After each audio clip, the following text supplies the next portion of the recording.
loud, loud, loud. No one. All them a cheer, them a cheer. Cheer, cheer, cheer, cheer, loud as the crowd. Start the banners fly high under the sun. Every player on that field, together we run. With each kick we feel the passion ignite. For Chelsea our hearts shine forever bright. All them a cheer, them a cheer. Cheer, cheer, cheer, loud, loud, loud. No one. All them a cheer, them a cheer. Cheer, cheer, cheer, cheer, loud as the crowd.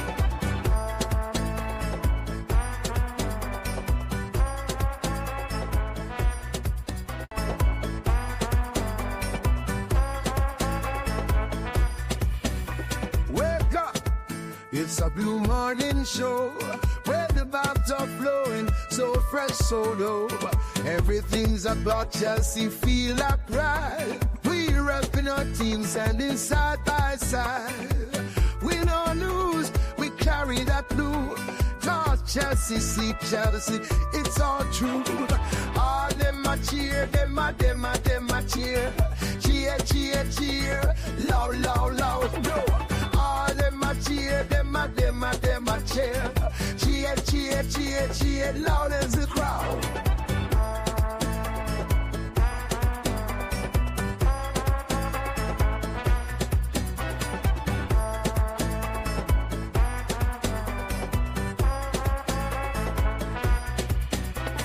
In the stands we jump and sway, feel the beat. Got that rhythm in our hearts, can't take defeat. Every match we rise, watch the game unfold. Blue blood running deep, our story told. With every win we celebrate our crew.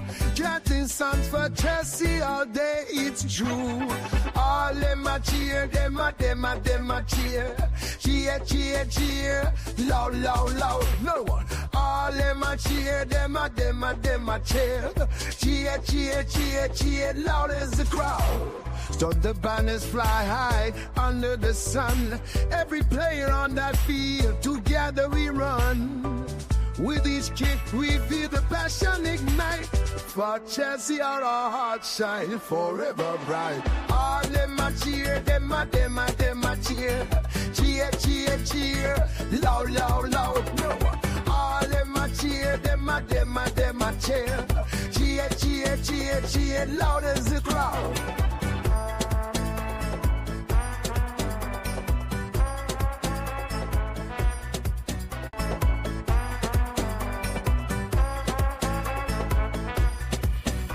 Wake up, it's a blue morning show where the vibes are flowing, so fresh, so dope.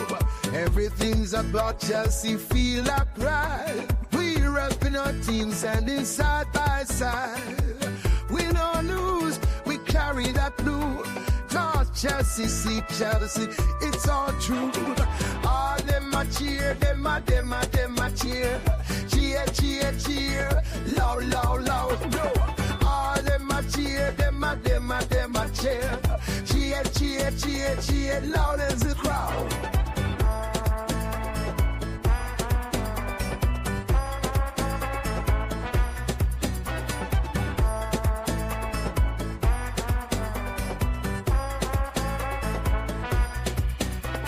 In the stands we jump and sway, feel the beat. Got that rhythm in our hearts, can't take defeat. Every match we rise, watch the game unfold.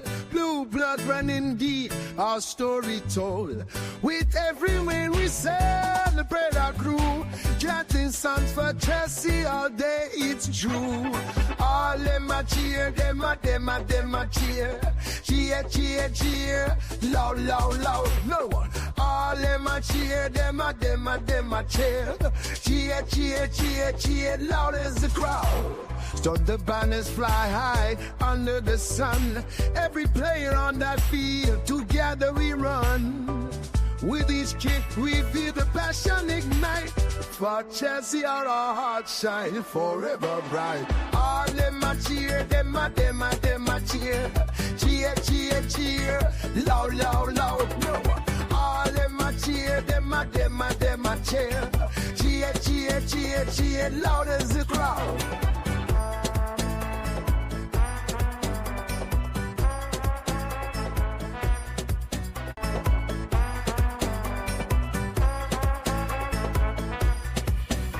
Wake up, it's a blue morning show, where the vibes are flowing, so fresh, so low. Everything's about Chelsea, feel like pride. We repping our team, standing side by side. Win or lose, we carry that blue. Cause Chelsea, see Chelsea, it's all true. All them a cheer, them a cheer. Cheer, cheer, cheer, loud, loud, loud, no. All them a cheer, them a cheer. Cheer, cheer, cheer, cheer, loud as the crowd.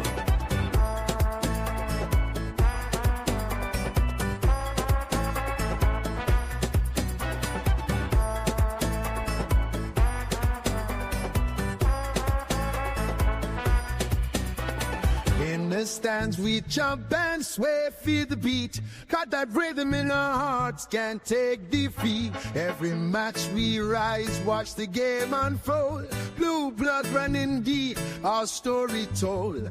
With every win we celebrate our crew. Chanting songs for Chelsea all day, it's true. All them a cheer, them a cheer. Cheer, cheer, cheer, loud, loud, loud, no one. All them a cheer, them a cheer. Cheer, cheer, cheer, cheer, loud as the crowd. Start the banners. Still blue.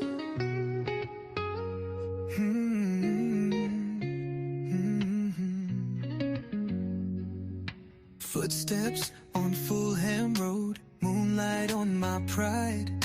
Wore this badge through highs and lows, never had to hide. Memories in Stamford breeze echo through my chest. Not every win is sweet, but I gave my all, no less. We sang through the rain, we danced through the pain. The pitch still remembers my name. Still blue through the silence and the roar. Still blue even when we don't score. I carry the soul of the shedding crew. You can't shake me, I'm still blue. Still here, still true. Woke up to the chants, paint cracked on my wall, but the pride in my heart never faded at all. Jersey frayed at the seams, but it still feels right. Been through darkest nights, still shining bright.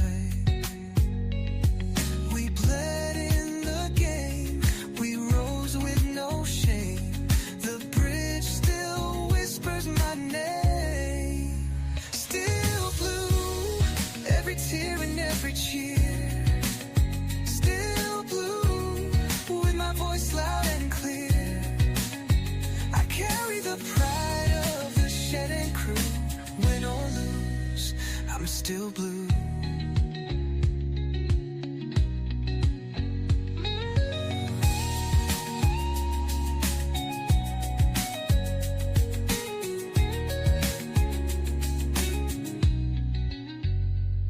From Drogba's fire to Reetz's run, we stood tall under every sun. Through Abramovich nights to new days begun, this heart beats for only one. Still blue, even when they don't believe. Still blue, every year we grieve and dream. I carry the hope of the shedding crew, born for this, I'm still blue. Still blue.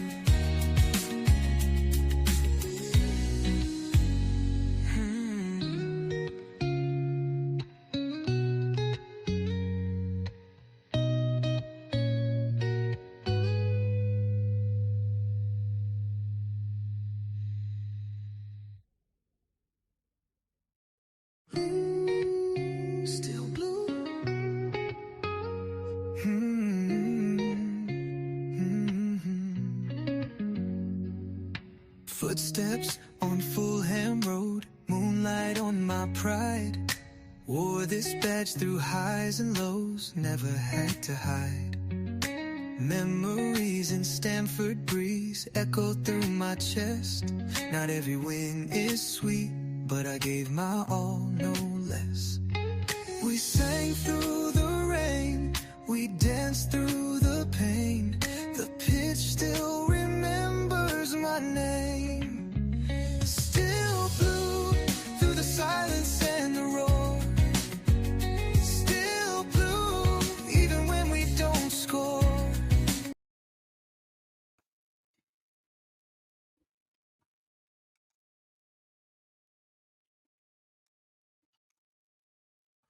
Yes, good people, big up to all of you. Welcome back to Chelsea Perspective. Welcome for another edition of the Blue Morning Show. I do hope you're all doing well. It's going to be an interesting show today. This is not necessarily the match preview, but you can call it a build-up, match build-up show. Another serious London derby is coming up in a few days' time. And yeah, we're here to discuss whether the manager Enzo Maresca should unleash Estevão magical Williams on Willian on that day. He's been in excellent form, and I get it. And chances are would see him and Pedro Neto on the pitch at the same time, just like we did experience against Barcelona, but I doubt whether he'd do that on that day. Yeah, because one of Liam Delap or Pedro Neto probably most definitely will start, or even both, but I don't know. So should Chelsea unleash Estevão Willian on the biggest stage domestically yet? Yeah. The kid is fearless, is electric, he's unpredictable, and Arsenal have no answer, in my opinion. If you ask me, they probably be crapping their pants right now with the fear of Estevão starting against them. Yeah, because if you look at it from the perspective of the fact that there's no other player that offers anything close to what Cole Palmer offers, but more importantly, in general, the ability to pull the rabbit out of the hat to help us win again. Estevao is the closest. He's an excellent creator too. He's not capable of, because of producing magic, he can create for his teammates too. Will he come off the bench? Will he start on the day? Maresca, when asked about that, he didn't look he was willing to give away anything. But that game, a very, very serious game. It's one of those games that you could say when you look at it, you're not too sure. There's no way to tell how it will pan out. But one thing is certain, it will be a high-octane football, in my opinion. It will certainly break or to one side, that I hope it breaks in our favor. Usually when, usually if the case is that one of the two teams, either Arsenal or Chelsea, is in, you can say, awful form, then it'd be easy to say, yeah, definitely the result will go the other way. Because the truth remains, irrespective, let's say if we're in a situation where Arsenal, if they've lost, if they won 0 games in 99 attempts, and the next game they play will be us, Chelsea, yeah, chances are they're more likely to win that game, and vice versa. But that's, by the way, we will start with news hunting, so I can keep you busy with news hunting, and hopefully our panelists would join me so you can get diversified opinion and not just listen to I alone waffle. It's always nice to get diversified opinion. They say 2 heads are better than 1. But more importantly, thank you for finding the time to join me. Okay, I haven't done this. Let's see what we have. We're streaming in 2 formats at the same time. We're streaming in landscape and vertical format at the same time. I've not been allowed into the program yet by YouTube, but I'm using StreamYards on what's it called? What's the language I'm looking at? Native, you can say, software. to stream in that manner with a little bit of caveat there, but I don't want to talk about it. We're here to discuss Chelsea Football Club. In the chat, do we have anything? I remember I did see Teveho's comment there. What's going on? What's going on? Give me one. Yep, a few comments here from Teveho. Let me look at it again. Give me 1 second. Yep, Teveho in the chat. And yep, first one to like. Okay, I appreciate you doing that, but thank you, Teveho. Good. And we have Teveho also here. Don't forget to like and subscribe to the channel if you haven't. We're getting closer and closer to 30K subscribers. Hopefully we get there as soon as possible. And Ty is here. Up big Ty. I appreciate you finding time to join the conversation. This gives me nostalgia. Blue Morning Show. Yeah. The layers, I haven't created one for EV Mux, the other web application that I used to stream, and I have to recreate it because it wasn't done properly. I did it myself because I have design experience, but wasn't too sure how to create it. So yeah, it lays on top of the screens for the speakers, but the speakers in this case can cover the layout. Let's see about Ty. Nice to see you. More importantly, big up. Please kindly share the link. I've done so. Let me know if you've seen it, but I'm quite sure you're able to see it. This StreamYard application feels kind of strange to me because I haven't used it in a while. So let's go. As usual, on Vincent's timeline, my bro, I trust him a lot. A very humble guy. Let's see if there's anything there to address while I wait for panelists to join, so that we can have a good, so that you get diversified opinion, and with more importantly have good conversation. So yeah, if you were Liverpool, would you consider second slot? I think I would. I don't think it's tactically good enough for the Premier League. I think it'd be correct to actually argue that he lived off of the work that Jurriën Klopp did. Yeah. So now that he's made changes, signed his own players, things got worse, let go players that were core to him winning title, in my opinion. They were pivotal to him winning the Premier League title. And Agile Yedikachi, it's been a minute. Nice to see you once again. I do hope you're doing well, and I appreciate you finding the time to join the show. It's been quite a long time. But please, people, keep dropping the likes on the stream. The likes do go a long way. On the landscape format, we have 10 people. Vertical format, 6 people. Let's see how this experience goes today. But more importantly, I think we'll learn a lot from it. But we're not using YouTube or YouTube's own native application, but that of StreamYard. So let's see, Anislot, not my business. I shouldn't be reading that. So this year presents 5 teenagers scored on Champions League match day 5, and 3 of them are Chelsea players.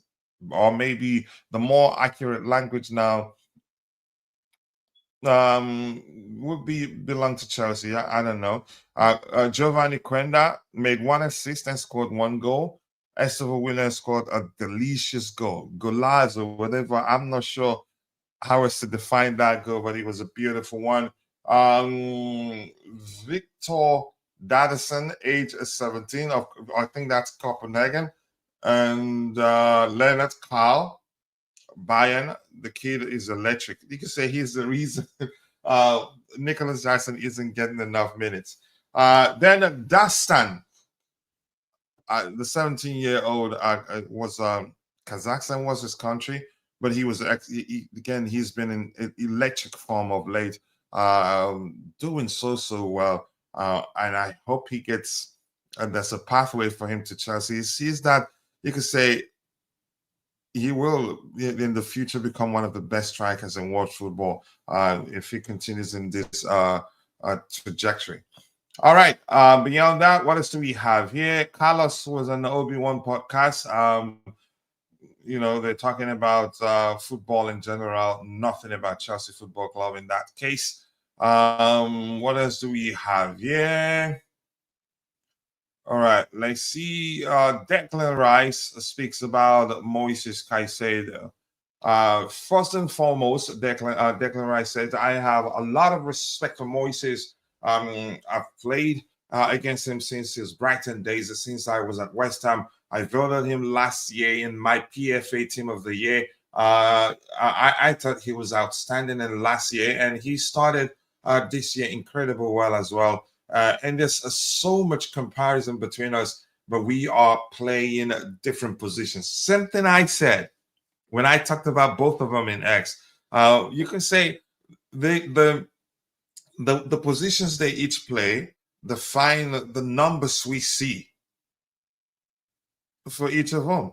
It will never be the same, given the fact that they are utilized in a different manner. So he says, yeah, that's an intelligent comment by Declan Rice there, and class too, really, for him to have voted for Moises Caicedo. I voted him last year in my PFA Team of the Year. I thought he was outstanding last year, and he started this year incredible well as well. And there's so much comparison between us, but we are playing different positions. He's a full-blown 6, and I am a more box-to-box 8. So that Sunday is going to be an interesting game. But I think the most important thing is that I have a lot of respect for him as a player, like Roy Keane and Patrick Vieira did. And yeah, it's an exciting battle between us, and it's one that I will definitely, I will be ready, that Declan Rice will be ready for. And I'm just happy he said the same thing I said when I posted something about two of them on X. Yeah, the positions they each play for their respective clubs define the output we see in terms of numbers. Yeah, if you view it from the perspective of you could say the hybrid of 8 and 6, Declan Rice will have a better output. If you view it from the perspective of them being 6-6, then Moises Caicedo will have better output. So it's really that simple. And I don't want to get into the argument of who's better, but if you be, again, let's just leave it at that. No link. My goodness, this app has become so quirky, it's not funny. I'm going to do it one more time. For instance, if I'm exchanging messages with Dante, I'm not able to see those messages in my iPad, but I'm able to see it when from my cell phone. It just doesn't make sense, really. Give me 1 second here. It just doesn't make sense, and I'm not sure why that's the case. It's become so horrible since they're trying, you could say, implement the encrypted messaging system. They changed it to chat, not message, but that's not an issue. But they've not been able to seamlessly, you could say, push out the encrypted messaging system. It's been problematic, really. And I'm not sure how I'm going to fix that issue on my iPad. But keep dropping the likes on the stream, people. The likes do go a long way. 22 people following the show on the vertical format, and only 10 on the vertical format and 22 on the landscape format. But keep dropping the likes on the stream, people. The likes do go a long way. I will reshare it again. Give me 1 second here. All right, let's see. So, but this is class from Declan Rice, really. The fact that he voted for him. All right, I think we'll have a lot of commentaries to read. Give me 1 second here.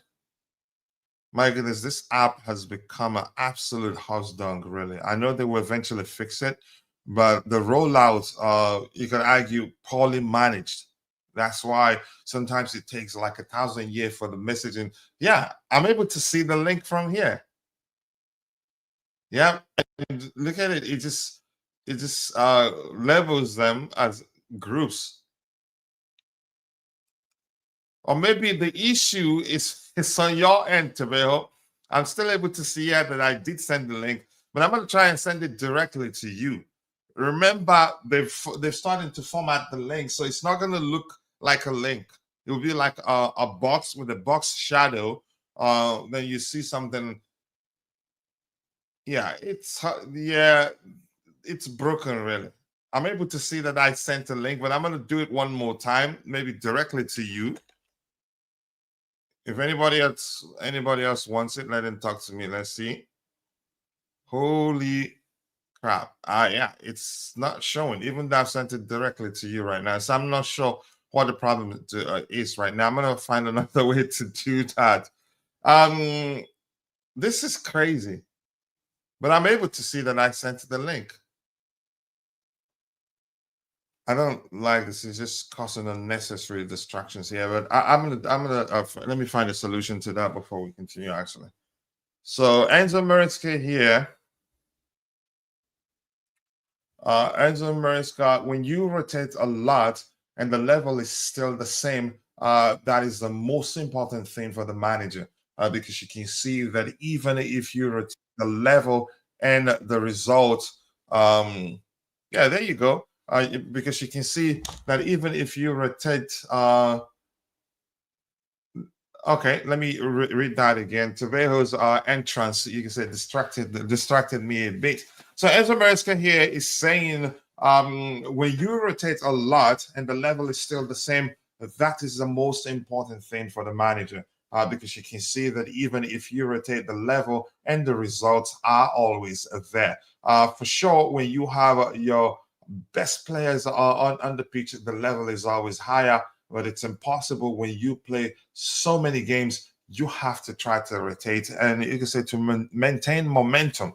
And here's the thing: I knew it was going to take time, and I thought it was, you can say, we'll probably get to mid-season before the rotation wouldn't, you can say, wouldn't have a considerable what's the language I'm looking for? Downside effect, maybe, for lack of a more specific language there.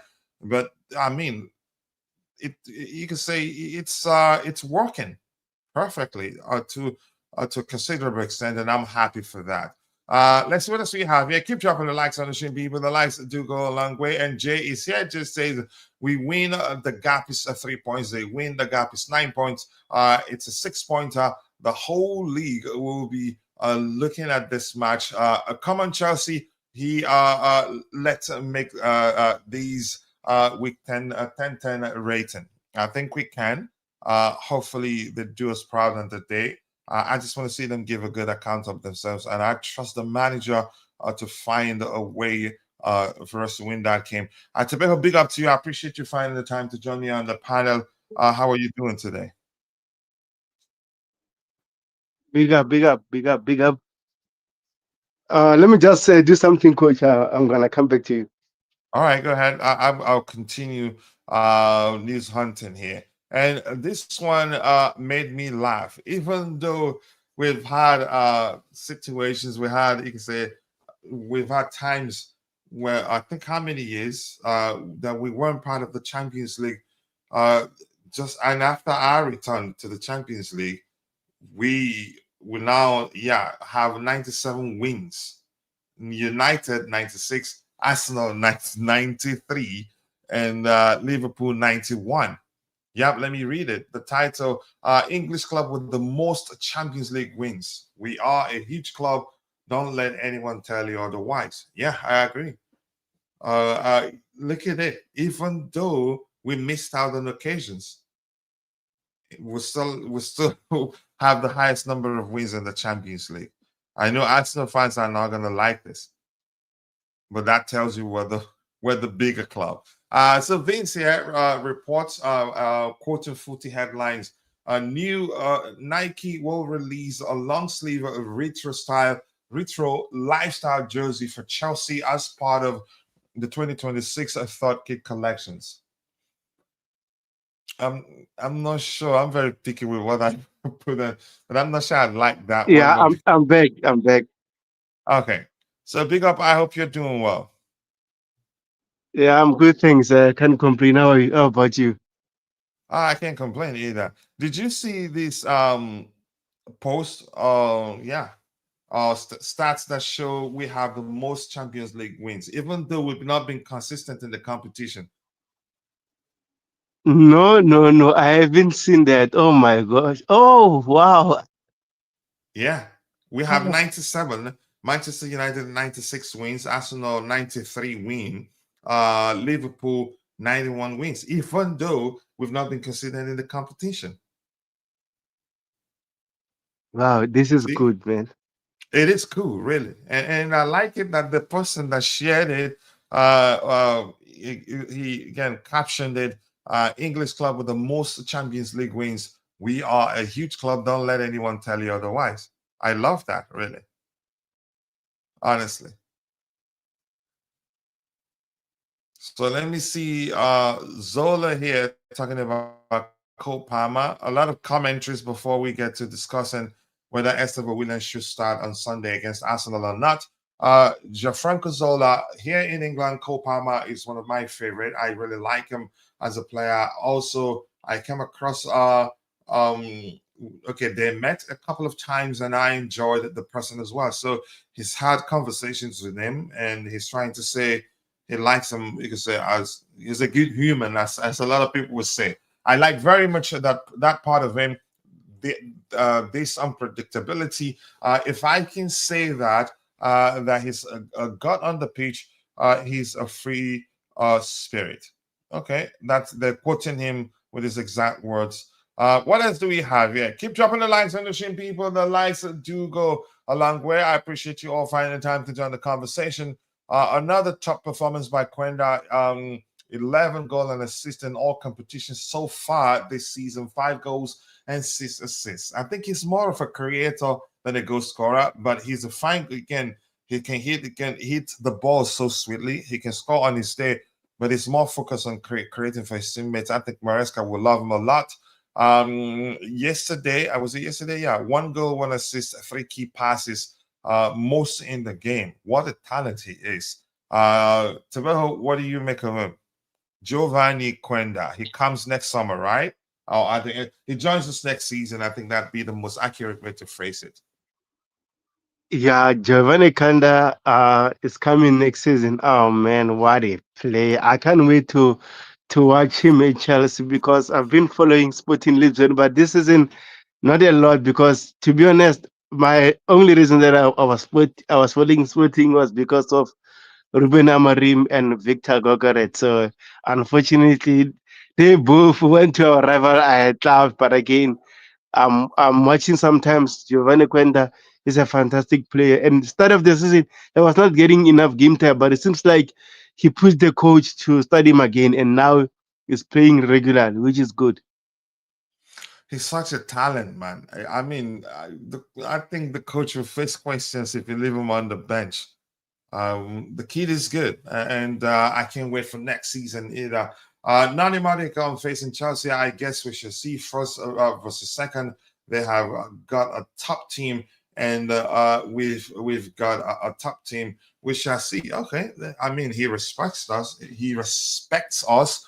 I hope Enzo Maresca has a good plan. I trust him. I trust he has a good plan for us. And the win against Barcelona.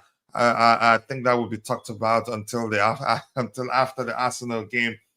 Terry was on the stands with Hiddink, and he was pictured with Hiddink celebrating. He enjoyed himself, and look at him talking about Cucurella. He says, "I also have to speak about Cucurella. How good was he last night? I am going to put it out there. He is one of the best left backs in the world in football at the moment. He's everything I want to see in the Chelsea player at the moment. Aggression, great 1v1, a threat going forward. The threat he shows in every aspect of his game is what I love about him as a player. That you can see, I've said before that Cucurella, the way he applies himself on the pitch, he does come across as erratic, but at the same time very effective. And boy, I love him so much. I don't know, do you have anything to add to that? No, Cocorella is so good, man. I'm glad Manchester City flew off that deal because I remember he was close to going to Manchester City, but again, Brighton asked a lot of money, and That time, Todd Bowley was the sporting director, so he didn't care about money. He said, "Okay, Thomas Tuchel, you want this guy? I'm going to sign him for you," and he signed Marco Corella. And he almost went to Manchester United as well under Poch. And then I think Pochettino made some bold decision by playing him in a cup tie, and Manchester United pull out that deal. Man, thank God it worked out for us. Now he is world class, best left back in the world for me. I mean, he's always had it in him. He's a player that I knew very well before we signed him. I was never concerned when people were busy blaming him for, you say, the poor showings we experienced at the time. Under Potter, I think everything started under Potter, but I never doubted him. I wasn't at any time. I didn't buy into the narrative at the time that he was a bad player. He was never a bad player.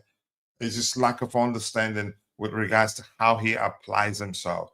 Remember, we used to call him a sweeper defender, and he still does that, but usually again occupied on the left hand side doing a lot of work.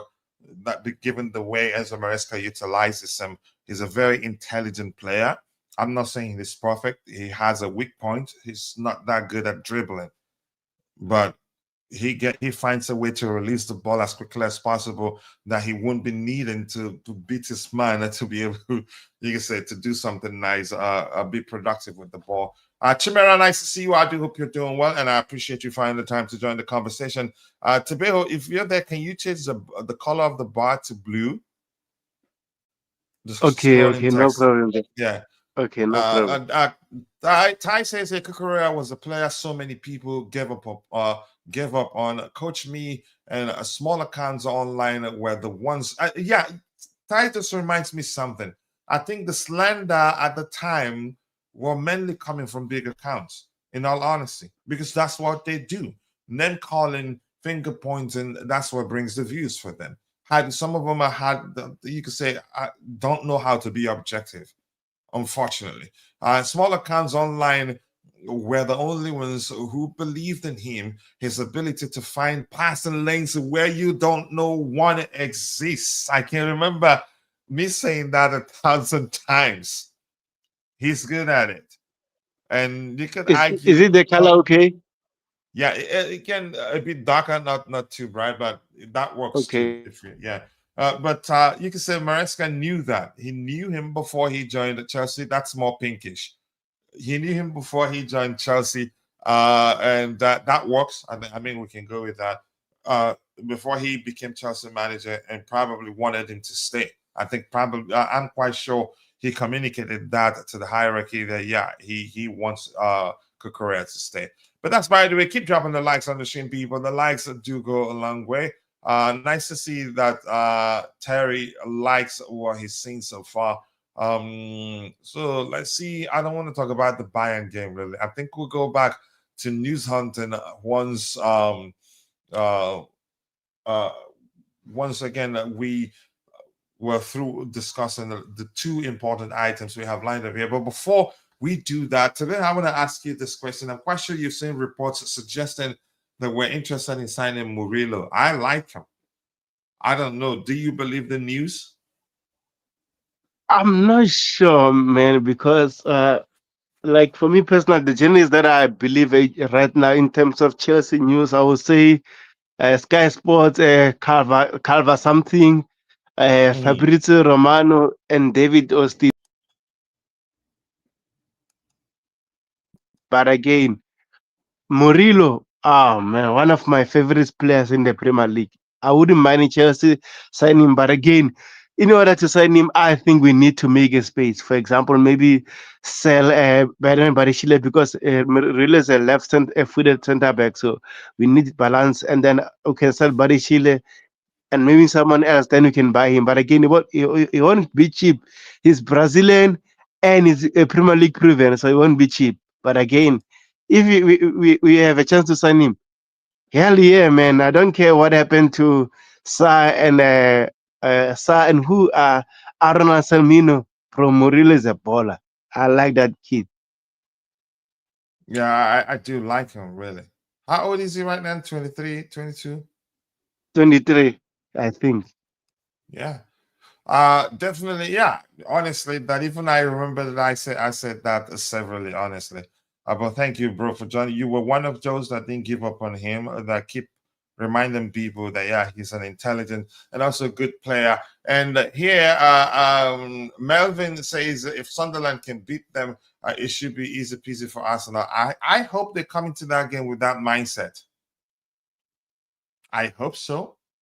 I hope Arsenal comes into that game with the mindset if Sunderland can beat us, then it should be easy peasy for them. Yeah, I hope so. I hope they do that and then learn the hard way that in football 2 plus 2 doesn't always equal to 2. Yeah, football isn't played on paper. Football is played over 90 minutes plus added time. You can look at numbers and get you can say a sensible idea with regards how what would be the most possible outcome for a particular game. But that's not to say that certainly the game will end in that way. Yeah. Once again, football is played up over 90 minutes plus added time. It's really that simple. But I hope to God, Arsenal fans, Arsenal players are coming to the game, going to the game with the mindset that, yeah, Sunderland beat us. Yeah, for them, it'd be A, B, C, D like. I hope they do. Yeah. And your name scares the heck out of me. Is that Drake's? Oh, Drake, yeah, Drake 1905 says that we don't need to be signing no CVs. We got Cowell to come back, Sa from a loan, and Josh we have a Salmina too. He did well last time out. We need to not block their paths. Here's the thing: I'm blocking anybody's path is the least of my concerns. If we decide we're gonna go out and sign another CV, let's just sign one that is ready to come in and be part of the squad and make us better. That's all I ask. Big clubs sign players all the time.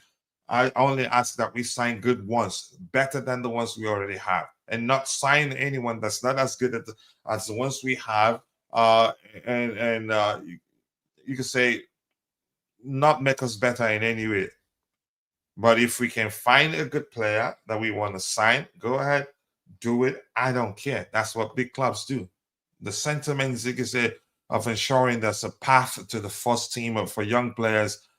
Sometimes fans ask too much. And you could argue, had the owners, again, if they choose to follow the blueprint set by the fans, would have an entire squad made up of the Chelsea Academy. It wouldn't be a bad thing, but the question is, do you really believe if that's the case, that would be good enough to be even be where we are in the current Premier League table? I don't think would be. So I think we should say that cautiously.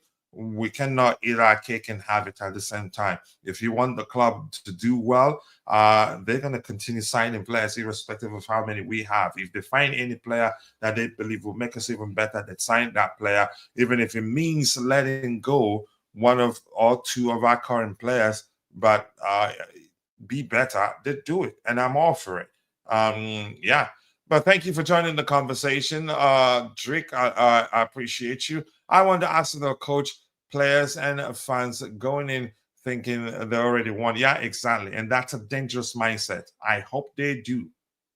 Yeah. And from what we're hearing, it's safe to say that Arsenal fans probably most definitely believe, yeah, that they've won the game already. I think that's the case. Yeah. They probably believe, yeah, they have won already. It's a done deal for them. Just like PSG, I hope. But Arteta is a smart man. I think he'd do all he can to not let complacency set in. But at the same time, whether they show up or not, I think, yeah, we will show up. Be real. To beat Arsenal, you got to outscore them. Chelsea give every team a lot of chances. Not every team. Did you look at our game against our game against did you look at the numbers Barcelona. from Barcelona? Yeah, In the And second half, they had a 0.06 XG. First half, the same thing. They finished the game, I think, around with 0.18 XG. So if we have a good plan and implement the plan to a T, I think we'll get a good result. And I've said this before, with our current squad, I'm not concerned. The stronger the opposition, let me use more specific languages there, not just to stick with the bigger the occasion. The stronger the opposition, the bigger the occasion, or you can say the more informed the team we're playing against, the more confident I feel, honestly. And the pattern is clear, and I think my you can say my belief, I think it'd be correct to call it that, is justified, or maybe justifiable, because if you still want to look at it, go look at it. We seem to do better when we play against the so-called stronger oppositions, but struggle against the mid-table and bottom table. I hope to God they do. I pray so. I've been listening. Go ahead, Tabel. and also, Barcelona 2 chances in the first half they had is because of our mistakes. Rich James gave away the balls twice, and they almost scored. That's it. They never did nothing to us. If I'm not mistaken, in the first half. No, you're not. You're not. We smothered them. We smothered them. We didn't give them space. The first chance they had was a mistake we made from passing out from the back, which is how we actually out Barcelona. And you can I mean that's not down to the fact that you can say they finished the game with one man down. But yeah, we were on top of them. We outplayed them, and he got, you could say, he got red carded close to the end of the first half. So it wasn't like he got it early on in the game that you could say it'd be correct to argue that it was because they played with a man down. But go ahead if you're still saying something, to Bill.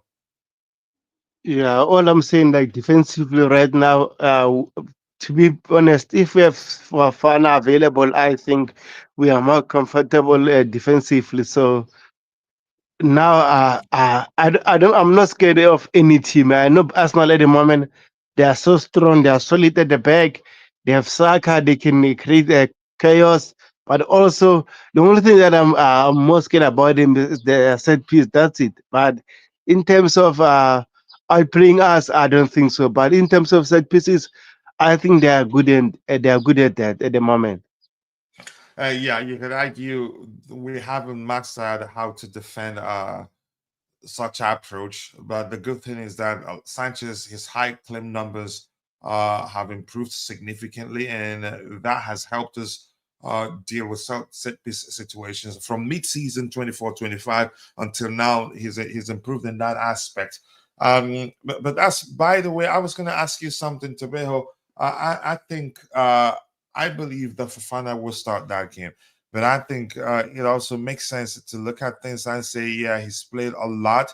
I don't think Enzo Maresca would want to risk a situation where he gets injured and then be out of the squad for a while again. But I think he's arguably our best CV. He had, you can say he was low key one of our best players in that game against Barcelona. But let's say you, Tabejo, I think it makes sense to start him as long as he's fully fit against Arsenal. Yeah, 100%. Since Fafana is back, we had I think three clean sheet, him and Trevor Chalaba. So we need to keep that pairing consistent so that we can keep more clean sheets. That means Robert Sanchez won't have a lot of work to do. So we should keep Wesley Fofana, and he's technically good. So and also what I love about Wesley Fofana, he doesn't get exposed a lot. So we should play him. But again, if he's ready, if the coach feels like he's ready, but hopefully he'll be ready because I need our best players against Arsenal. Yeah, Houston. Melvin is saying, Melvin, Everton Channel 230. Nice to have you here. I'm glad you part of the conversation, and I like it that you're keeping it civil here. Your opinion matters. That's how we operate. Melvin says, to be real, question, can Chelsea stop Arsenal from scoring? Yes, now they don't beat Arsenal. Chelsea give up a lot of chances. Here's the thing. I'm going to say this again. This is the sort of game that you see, you'd be surprised at how well Chelsea will play against Arsenal. It happened against PSG, and it happened against Barcelona. Irrespective of whether Barcelona has, you could say, a horrendous defensive line, but look at things from an offensive perspective. In 50 games plus, they've scored in 50 games plus, or 50 in total. Then against Chelsea, they didn't score any. So, again, I'm going to say this. Football isn't played on paper. And football, if you follow, I'm quite sure you follow football enough, long enough to know that in football, 2 plus 2 doesn't always equal 4. Yeah, sometimes you get surprise results and be scratching your head in shock, not understanding how you can say your experiences some outcomes in football. You understand? That's why we have what's called the underdogs. Remember, for instance, the Sunderland in question, did Arsenal beat Sunderland? No. They actually could have lost. Didn't they concede first on the day? They did. They do look like the same Arsenal that were smashing people. So football doesn't work like that. And if you want to see it like that, then I think it's important that I remind you that Enzo Maresca he's good at breaking records. He's good at, you can say, breaking jinx or hoodoos maybe. And a prime example would be how well he did against Brentford. That you could say that in the previous years or maybe under the previous managers have had a lot of fun playing against us. But he changed that. So football doesn't work like that. I get it. You're correct. Maybe what we experienced against Barca, the fact that, we didn't allow them a lot of space to have a go again, we didn't allow them a lot of chances. Maybe, that's a sign that things have changed. You never know. So, but I get your point, really. I'm not going to argue otherwise. Barcelona weak defense, even Club Rouge puts a 3 past them. That was, I agree, folks. That was end to end. But remember, I said, okay, look at things for the game against Chelsea. Look at things from an offensive perspective, how well we did against them. You cannot tell me, I get it, that was this kid that was out. That alone doesn't tell the whole story. We were the better side on the day, irrespective of how anybody wants to spin it or maybe try to play it down. Good morning to you too, Chelsea Ultra. Nice to see you out. I hope you're doing well, and I appreciate you finding time to join the conversation, my bro. It's been a while, and thank you for always hyping the videos. That does go a long way. If we can defend against Arsenal the way we did against Barcelona, we will be okay. That game was an absolute masterclass. Yep, the manager's plan, the players implementing the game plan to a T, and it was good to see. Yes, we can stop them from scoring. We need I improve. We've seen after the Sunderland game loss, we've improved actually. Also, we're running on a good morale and hype. All the boys got to do is execute the plan, because the manager he's a really good tactician. I think he's proven that. I just hope he doesn't overthink things. It's really as simple as that. Okay, Dante Ty responding to someone in the chat there. Arsenal is no joke. Chelsea has to place a bar. No, again, it'd be stupid to take them for granted, irrespective of how good the manager is tactically. They have a very, very good side. And here's the player I fear the most is actually Barca. I'd argue, go to the extent of arguing, he's actually a much better player than Saka. He has a lot more to his game. He can play on the flanks. He can play centrally as a 10. But what the signing he is, he's an excellent player, honestly. He can create, he can finish, he has excellent vision. Man, I love Barca. Yeah, But let's see, keep dropping the likes on the stream, people. The likes do go a long way. We don't have a lot of leadership in our defense. I agree. We just got to keep them healthy. I do agree. But that's, by the way, what else do we have here? Let's look at this particular comment here from who? So this one, I don't think that's a good way to place that. We're not going to be able to read it. Estevao agenda and Andre Corey says Barcelona should have managed Victor Roque. How Chelsea are managing Estevao. You could say the same. Real Madrid, how they didn't manage Hendricks start to life as a Madrid player very well. If you sign a player, you have to do what Chelsea did and bring him on gradually. And this is his agent. But we have, you could say, Chelsea fans sounding as if the player himself will feel hard done by missing certain games, by the manager taking him off in certain games, by the manager, you can say, introducing him, you can say, making his integration process a gradual one. Nothing wrong in that. Yeah, the second paragraph reads, if you sign a player, you have to do what Chelsea did. Bring him on gradually. Give him playing time. Victor was often put on the wing and he doesn't play. That's a different topic altogether. But the most important point here is, you can say, the integration process should be a gradual process. You don't want to do it in a manner that the player will feel pressured, irrespective of how good that player is. Irrespective of the fact, yeah, there's no bigger pressure than playing for the Brazilian senior team. I get it. I had that conversation with one of my friends in Bri on X. She mentioned, yeah, there are bigger shoulders. You can say that even their presence alone reduces the weight on the kid. You can say conduce him, maybe conduce him. Yeah, I think that'd be correct. Conduce him from the noise from the media, the hype from the media, so it doesn't get into his head. But I am thankful that he does seem like a very humble individual. So that alone gives me hope that, yeah, irrespective of how you hype him, he still remains that same humble Estevao.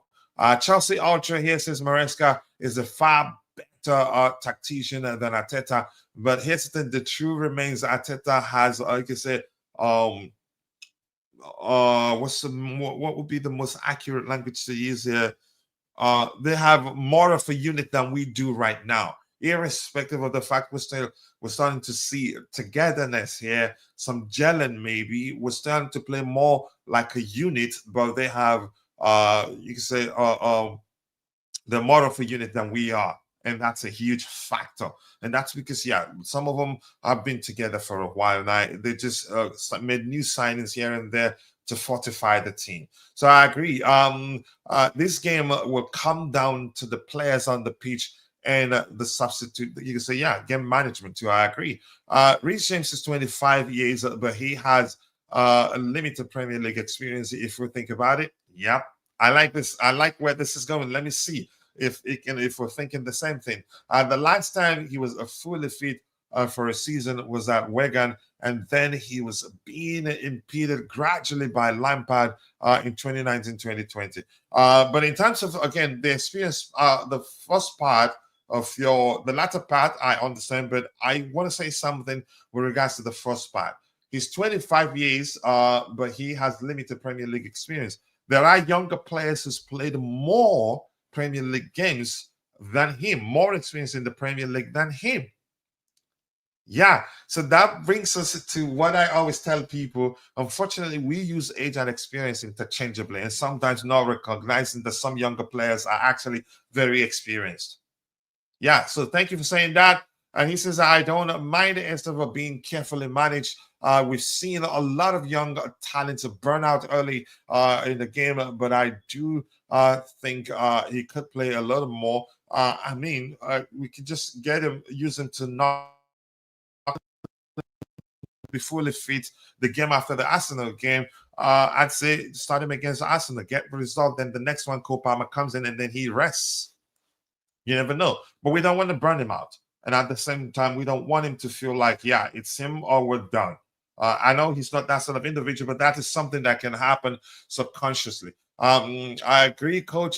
They are a unit. This is why I believe, again, it will be down to the players on the pitch. Yep, down to the minute details. It will take some, perhaps some mistakes, or yeah. But we've seen instances even where, even in such situation where it just breaks to one side. In a manner that a lot of people don't see happening, because yeah, the referee's decision can make that happen. No, we shouldn't. We shouldn't underestimate Arsenal, and it's a dangerous mindset. And especially, you can say they're in good form. I like the fact they're in good form. They have you can say nearly all their best players back. All of them, actually. I don't think they have any injury issues, but we'll look at it when we preview the game. But right now, we're here to discuss whether Estevao should play. Yeah, that game, I don't estimate Arsenal. I'm quite sure Maresca doesn't underestimate them. I'm quite sure he would want to get one over Arteta, and not even a draw. He would want to beat them, and beat them handsomely. We're not on the set. No, we don't. You got it back. We don't. Yeah, actually. I like how how you presented that disclaimer to him. But one more comment here. Also, shout out to Kwenda, goal and assist yesterday. Let him cook. He will be huge for us. And once again, if I'm reading some of the comments, but I think if I highlight it on the screen, you'd see it. I'm not sure. That's because we're streaming in dual formats, vertical and landscape. So some of the comments that I highlight on the screen here, you're not going to see them. So Tebeho, what do you make of this comment? That reflects our argument that that Enzo Maresca has handled he's handled Esteva's start to life as a Chelsea player perfectly. Yeah, even listening to Chelsea legends, maybe on Talksport or whatever channel they are, they're talking about Estevao, and then they're praising Enzo Maresca. That is not putting a lot of pressure on this kid. Yes, is a wonderful player, but again, he's still young. He's still 18. He still have to learn a lot of things. So I'm happy the way we're handling him. This season, we do things like this. Maybe next season, after 2 seasons, he can be maybe our main starter. But again, he's pushing, and I'm glad that he's pushing Enzo Maresca all the way. But again, I'm happy, man. We should not put pressure on a 18-year-old kid. Come on, we are bigger than that. I know we've talked about this. Let's talk about it once again. The kid is a very, very humble kid, and I think that will do him a world of good from the perspective of his career. I think he will go places. He doesn't come across as one that's full of himself. I don't want to start mentioning names because it'd be wrong to, you could say, mention names, and it turns out that I'm wrong because I don't know any of them personally. But the truth remains that from what we've seen, this kid is very humble, and that, for me, you can say humility leads to success, in my opinion. Look at how good he is, but he doesn't. You can say he behaves differently from big stars we've seen in football. But let's hear you, Tabejo. Yeah, 100%. I think his parents maybe had a factor because it seems like he's a family boy. He's been raised well, so he knows he's learning a lot from his father or his parents, I should say. So his time will come to be our main player. At the moment, he's not the main player. He's one of our good players. But hopefully, one of better days he'll be our main player. But again, Enzo Maresca mentioned that NATO is still there. And then we know Enzo Maresca prefer Pedro because of the experience. Sometimes the experience counts in the Premier League. So that's why Esteva doesn't start a lot of games. But again, I think after that performance, he must start again against Arsenal. We will see. Yeah, I agree with you. And let me ask you this question. While you speak, I'm going to try to change the poll on both formats.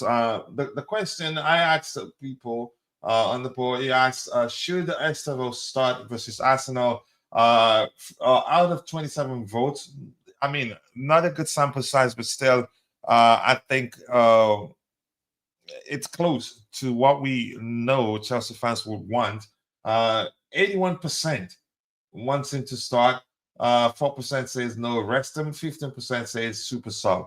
What would you like to see on the day, Tobeho? I want to hear your debate on whether he should start, whether he should be super sub.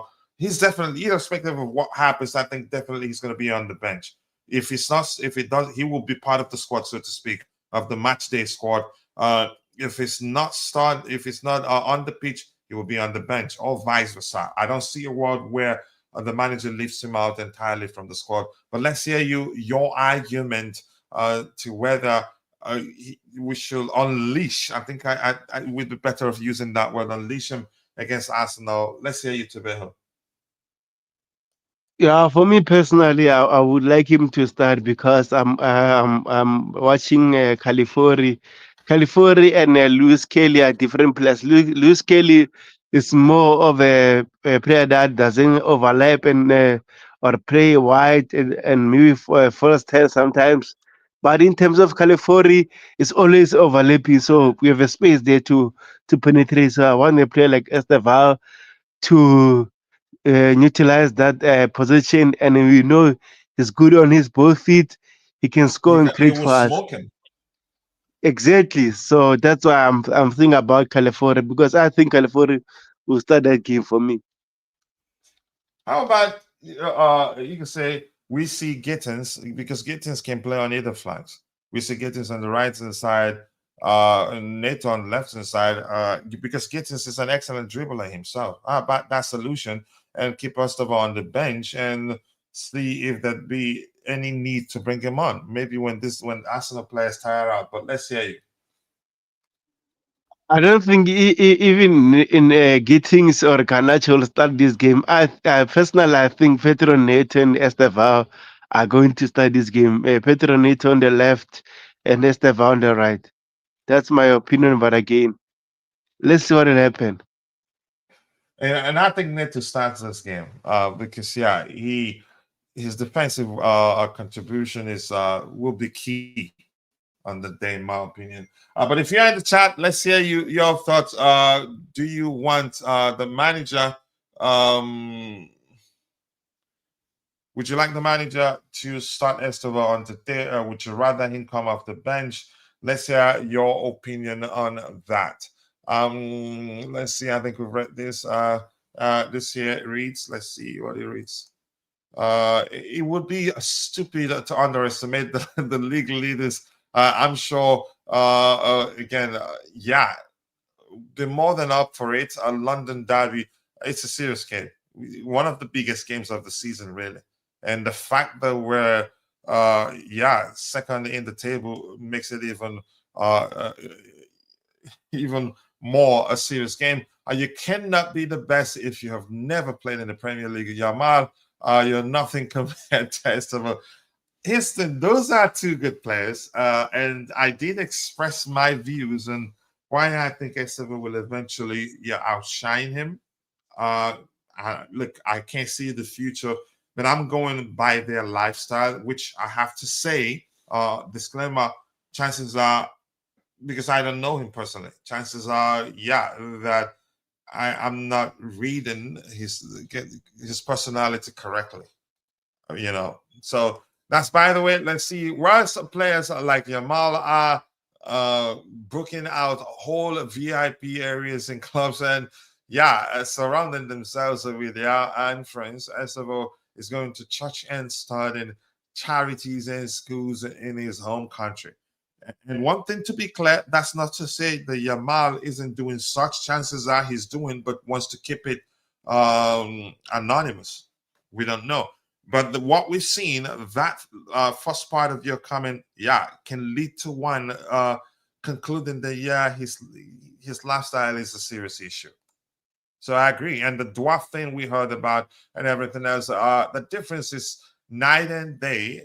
Again, if we're going by societal perception of how one lives their lives or so, Pogba is just one example of wasted talent through ego and immaturity. Wow. Okay.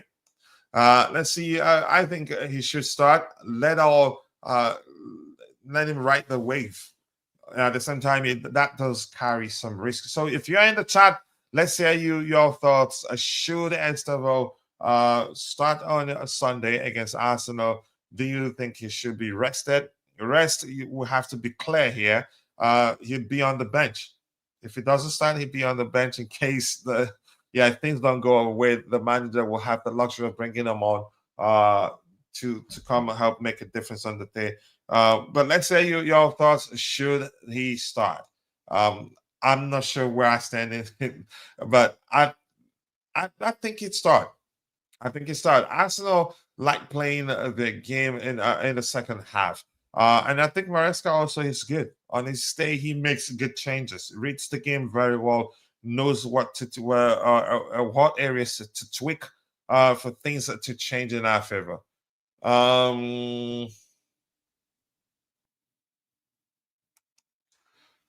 What is it saying? No, I think we're good. For a multitude of reasons, I'm guessing. He says the charges are bad. I think we could get up. No, I don't think so. I think the owners will sue the crap out of the FA if they do that. No, they will not. Look at how we started out things with UEFA. Fine, we could face fine and no points deduction. If we're going to face points deduction, it will not be anything that will lead to us getting relegated. If anything, it will lead to us not winning the league or maybe finishing like lower than would finish with the points.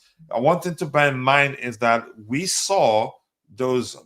I mean, I think it'd be correct to call it financial malpractice or financial irregularities, and self-reported it. At the time, people called it snitching. But if you understand business, if you understand how things work, if you understand, you can say in the legal world, the importance, you can say admitting you made a mistake, but you're sorry. And in this case, that we didn't actually, the club made the mistake as an entity, when the club has new owners who knew nothing about the bookkeeping irregularities or financial irregularities or financial malpractice. They knew nothing about it. And had they kept quiet, I don't think that the FA will find out so soon. If they do, then yeah, they'd go to court and stretch it. You can say they will sue the life out of them. I don't see a world where we face such measure or measure of punishment that we get relegated. And I'm saying that confidently. I don't see what way it happened. It happens. They will sue the crap out of the FA. What happened to Man City? What happened to Everton? In their case, they did self-report. In the Man City's case, actually, they're denying it. They're cooking books in public, actually. But Tibet, if you want to add to that, let's hear you.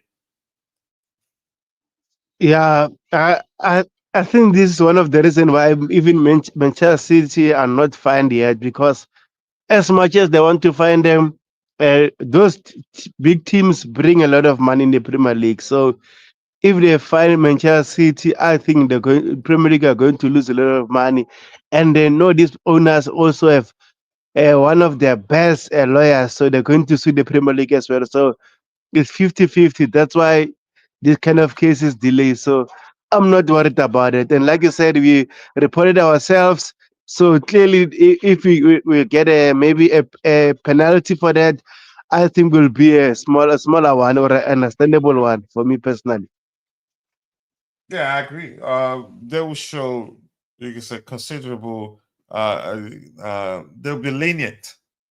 The hammer will not land with full force, but definitely will face some measure of punishment, just because, yeah, the law is again exists, and I think all the clubs will cry foul. Like Everton who face a point deduction. If we don't face any, irrespective of the fact that we self-reported, I think they're not going to be happy. They'd sue the FA too. Give me 1 second here. Let me take care of this.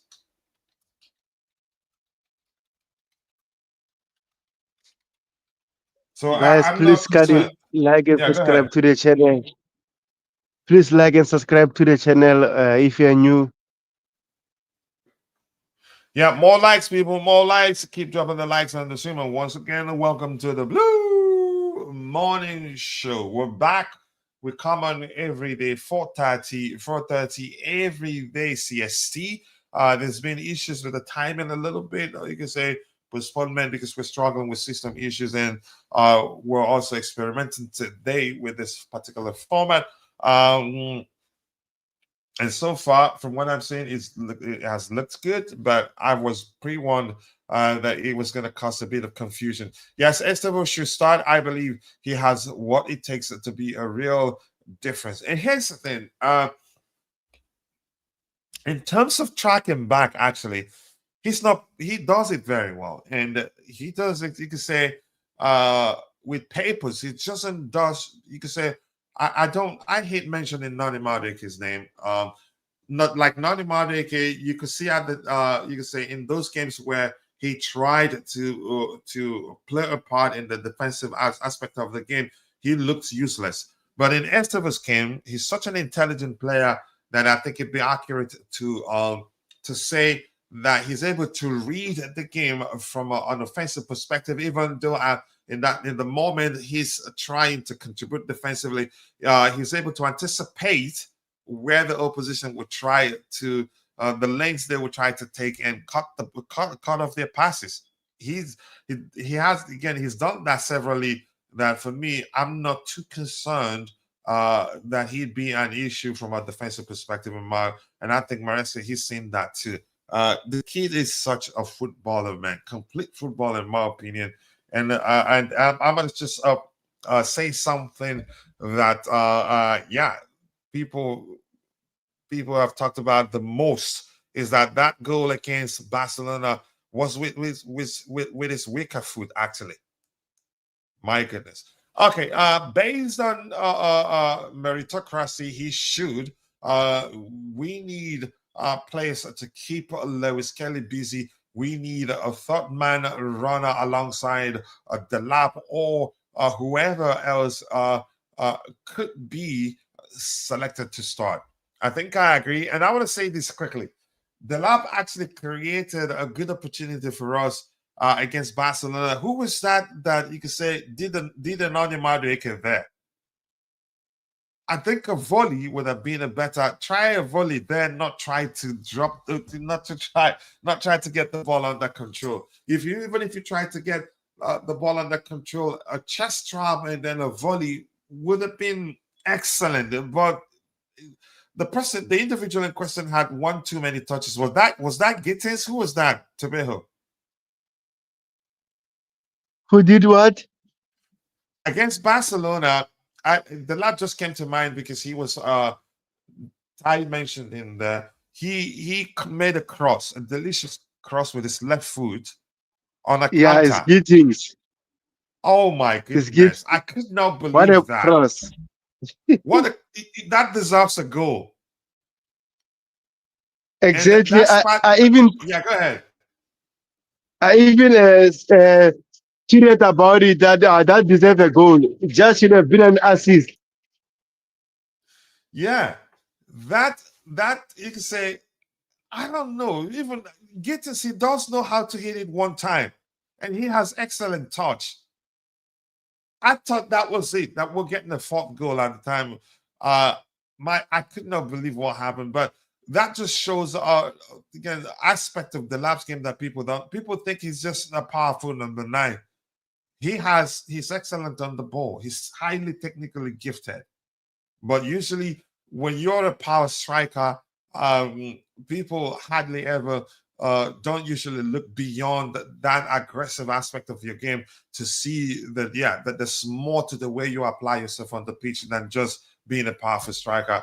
But yeah, Ty, thank you for that. Starting the attack. Yep. Let's see what else do we have here. Ty is having a good conversation there with Drick 1905. I thought that was the spelling was D-I D-I-C-K, and I was I'm not saying that because yeah. All right. It may only be a financial penalty, and maybe 10 points will be a lot. I think if they deduct 10 points and it leads to us missing out of Champions League football, I think we'll sue the heck out of them. Yeah. The FA love money more than anything. I don't see a world where they deduct enough points that we get relegated. But let's hear your thoughts. Let's keep the topics aligned and not go back and forth. As much as I like to interact with you, going back and forth that way, it can be energy draining, even though I love it. Yeah, I don't enjoy the show when I don't interact with those of you in the chat. Estevao can put in a tackle and has great interception too. Yep, that's one aspect of his game that people don't give him credit for. He's able to read the game. You can say he's able to anticipate what the attacking players will do. He's good at cutting out passing lanes. He's done it more than once, and I don't miss those things. And I like that aspect of his game. I was never concerned whether I'd be able to deal with the physicality of the Premier League, because once I heard that we were going to sign him, I started following him. I've seen occasions where players will hack him down. He would fall, stand up, start going like nothing happened. Yeah, you paid attention too, bro, and I'm happy about that. The lapse cross from deep left wing was my goodness, it was delicious. That and so that has got me to start thinking about Jan from Football Therapy, saying he's equipped enough to something to the effect of him being equipped enough to become the next Harry Kane, because there's a lot more to his game than just being that big, powerful number 9 that unsettles the opposition defenders with this physical approach of physical aspect of the game. Yeah, he has that in him, and I like that. Let's see. Big up to you too, Chelsea. Can get some. Nice to see you. I hope we will win this Sunday. I hope we will. We will still do. We're experimenting with how we structure the shows. This is not the match preview proper. We're debating whether Estevao should start on that day or not.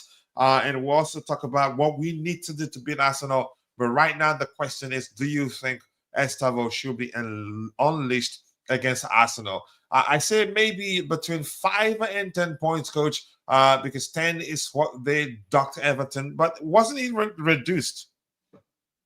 I think the points deduction was reduced after Everton took him to the court of arbitration. Correct me if I'm wrong, Tevejo. What was reduced? The total points deduction for Everton was reduced. I'm not sure about it. Just forget about it.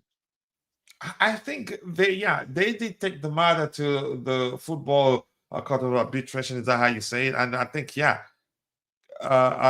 it got reduced. I think so. Correct me if I'm wrong, bro. I really hope we start Enzo. Okay. Santos, Estevao, Delap, or Pedro, Garnacho, or Neto. I think we probably, chances are we see both João Pedro and Delap. But I think we will. João Pedro didn't play at all against Barcelona, and Delap got to go. I think we'd see both. Tevejo, what do you think? For me personally, I think we see both because those center backs are very good. So they want a player that needs to work them out. So I prefer Lem Delep over João Pedro in terms of doing that. So I hope Lem Delep start that game. Even João Pedro, I think, will start, but again, it's so hard to predict Enzo Maresca sometimes. He's predictably unpredictable. Yeah. Let's see, coach. It's not a debate. He should start and rest him against Leeds. I think the Leeds game will actually, oh my goodness, it's difficult to say really, but I'm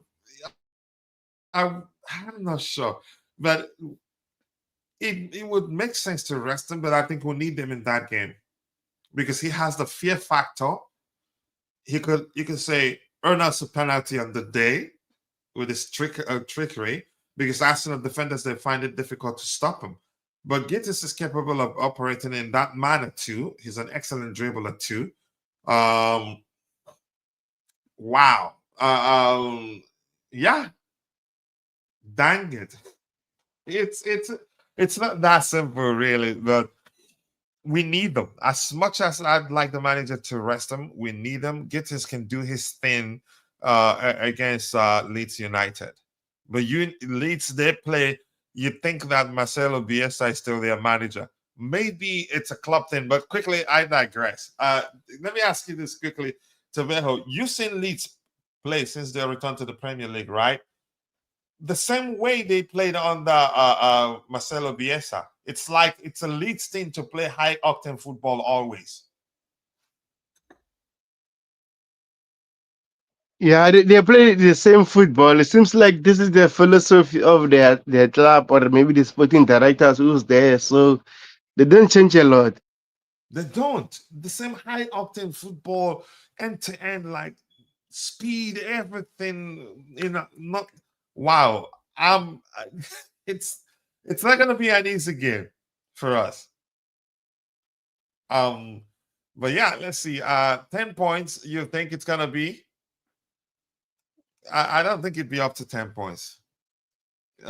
If they say 10 points, I don't think we'd just take it and say, okay, thank you. We appreciate you being lenient. I think we'd say no. It depends on the impact of the points. Yeah, let's talk about this. If they deduct 10 points and 10 points deduction, if it means that we'll be out of top four and miss out of the next edition of the Champions League, I don't think we'd say, yeah, thank you. Okay, we appreciate that. You being lenient. I don't think that. I don't think so. If they deduct 10 points and we're still in the top five, I think we just take it and not complain. But let me hear your thoughts on that. Yeah, I agree with you. Unfortunately, we will have to accept the charges and make sure that we grant results and be in the top four. Because if they take 10 points, it would be hard for us to challenge for the league. Because I think, for me personally, if we beat Arsenal on Sunday, I think we are good enough to challenge for the league if we beat Arsenal. But again, But if the you get, squad is not. yeah, I mean, you can if that happens, we cannot deny that we're in the title race. Even now, mathematically, we're still in the title race, irrespective of whether one thinks we're ready or not. But go ahead with what you're saying. Yeah, as I said, I think if we beat Arsenal, we are good enough to challenge for the league. But again, the Premier League man is so tough. We need to be consistent. But hopefully, like the players like Cole Palmer come back, Isugo, Levi, I think we can go to toe with Arsenal. Even Man City, I don't rule them out because Man City sometimes if they start being consistent, they can beat everyone. Yeah, and bro, Ultra Gittins can get that level. He can get to that level. But Tobeho, here's my specific question here. Let me say this again. Maybe I didn't break it down well enough for you. Are you there, Tobeho? I'm saying, Yes, I'm let's here. say we finish top four, and then you can say the FA decides to wield their punishment at the end of the season, and they say, okay, you know what? We're deducting 10 points from your points tally, and if again, and then after deducting 10 points, it means that we'll be out of Europe. Europe. We're not going to participate in the next edition of the European football because it means that we're not going to be in the top five. I don't think we'll take it and say thank you. I think we'll take them to football court of arbitration. Is that what it's called? Or CAS? I'm not sure what they're called. But if they take out 10 points and we're still in Champions League, that's the only time I'd say we just say that's a bit of an excessive measure of punishment, but it's all good. We move on. Do you get my point now? Yeah, now I understand you. But again, to add to that, what if they take 10 points and you already won the league? What will happen? I think I the think club will, we will sue them. We will not take it as Exactly. we'll argue that that's an excessive measure of punishment because we will always bring up the fact that we self-reported the issue and whatever happened under the previous owner, not us. And because we don't do such, we saw it and self-reported it. And had we not self-reported that, you wouldn't have seen it. We still argue that that's the case. But go ahead, what you were saying. Yeah, I agree with you. If we are they take 10 points and we are comfortable in the top four, I think we won't fight. But again, if you are in the top four and they take 10 points and you want to qualify for the Champions League, even the Europa League, Chelsea will have to fight with the Premier League. So it's not easy to everyone. Yeah, it's not straightforward because FA themselves, they're gonna be cautious. They wouldn't want to do anything that will lead to some clubs saying, yeah, they you can say that's not okay. That's not enough punishment. And because I'm quite sure some clubs will say that. Yeah. But they will fine us and they will drop the charges. They cannot afford to toss out the money with this exciting team and the business we bring to the table, and that is deep, which you could argue a lot of people will not see it like that. It's business, and then, on so many levels, they wouldn't want a situation where I don't think it would get to that anyway. That the after points deduction would get relegated. They wouldn't want that to happen. Uh, we contribute to the value of the league a lot. This you can say there's so many aspects to that situation. So I agree with you. More likes, people. More likes. Keep dropping the likes on the stream. The likes do go a long way. In total, we have 76 people following the show, 27 on the landscape format, and 6 on the vertical portrait format. Not bad. 16 likes, but we can do a lot better than that. It's an experiment, and so far the experiment looks good. It's just that I've gotten used to using the other web application than this one.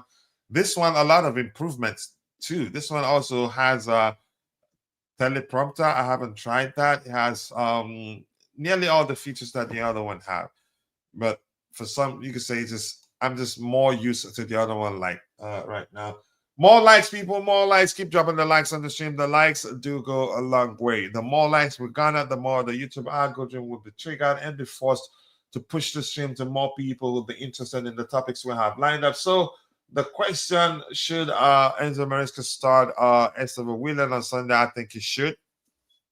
Let him ride the waves, like somebody in the chat said. I think it was Drick 1905 that said that. He's on a high. Keep him there. I don't think playing against Arsenal means he's being overplayed. I think he can play that and then be rested against Leeds United, or have him on the bench if need be. He comes on to help make a difference. If things go our way out that day and we don't need him, then he rests for the entirety of the game. But let's see. He might start him. I see the lab starting too. So talk about Cole Palmer, Tobejo. I'm really not sure where we're at with his situation. Do you think he gets to play? Some people suggest he won't play on Sunday. But let's say Tobejo. And if you're in the chat, if you have any update with regards to Cole Palmer's fitness, whether you think he'd play on Sunday, let us know. I'm not sure he plays. My understanding from what I've read online is that, yeah, he's not quite there yet, even with the custom-made shoes that will help with his stumped toe. I don't see him starting. All right, Tobejo looks like he's gone. But if you're there, let's hear your thoughts. I'm going to prepare news hunting still to see if anything new has emerged since the show started. All right, I'm going to go back to Vince's timeline to see if we can see.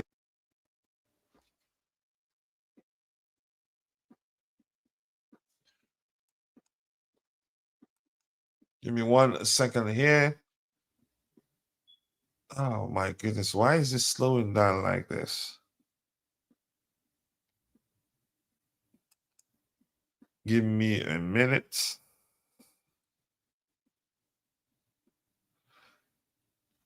Give me a minute. It looks like this is struggling a bit.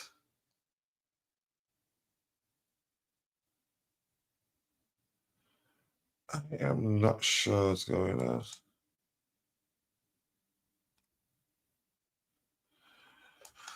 All right, there you go. I think you might be working now. So what do we have here? Kukurea grassed him up, said he kicked the wall or something after losing a game of FIFA and hurt his little toe. That was funny, really.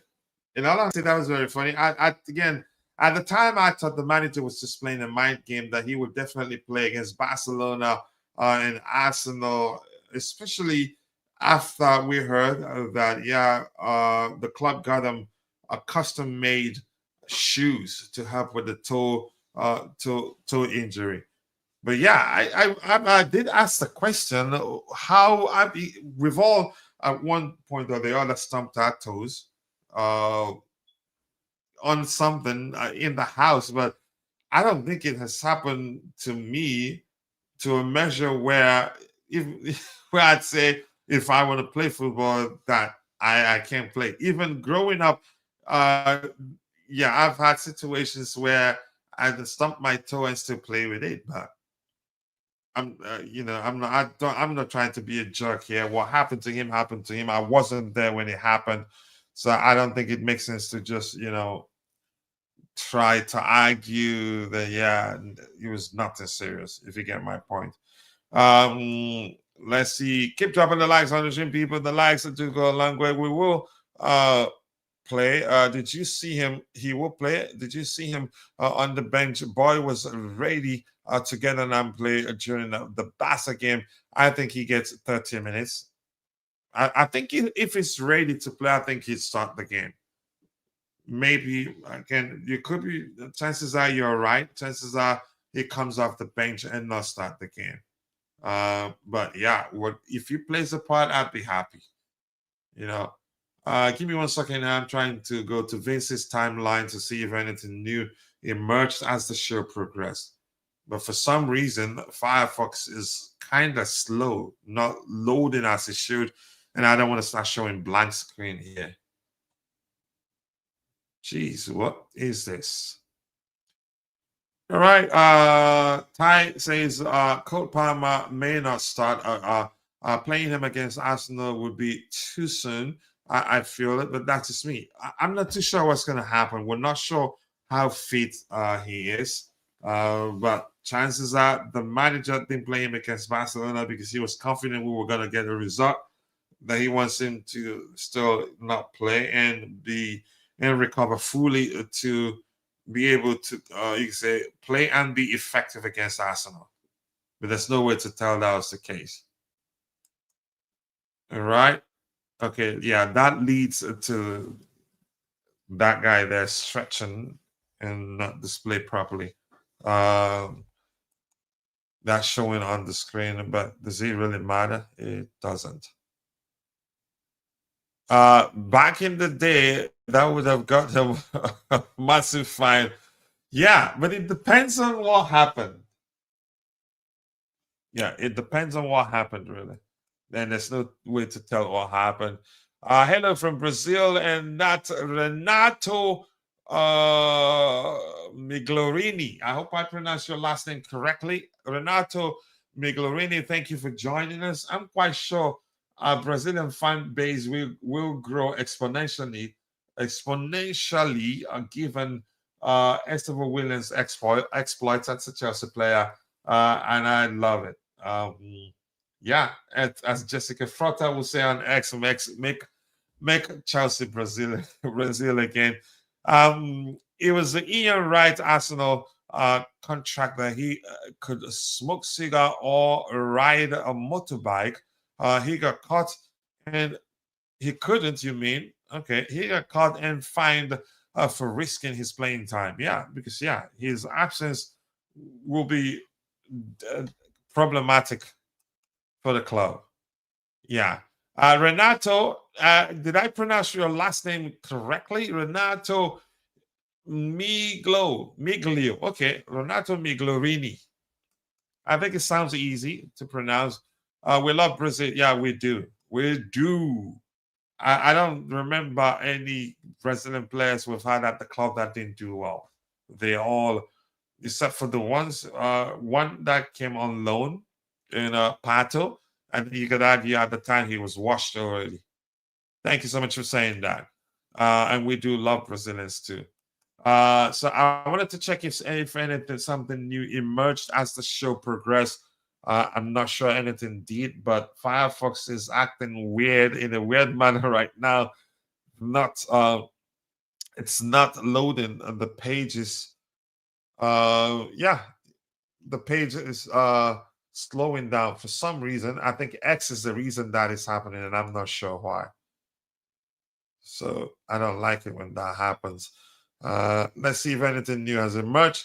Keep dropping the likes on the stream, people. The likes do go a long way. I appreciate you all finding the time to join the conversation. And at this point, if you have any questions for me, put it in the live chat session. And please, if you're new here, the rule is you don't ask a difficult question. If you do, I'll pretend I cannot see your question and move on. I'm just kidding. Ask whatever you want to ask. And if I'm not ready, if I don't have an answer to your question, I'd let you know. It's really that simple. I don't owe you that. You don't owe me anything either. We're just here to have a conversation.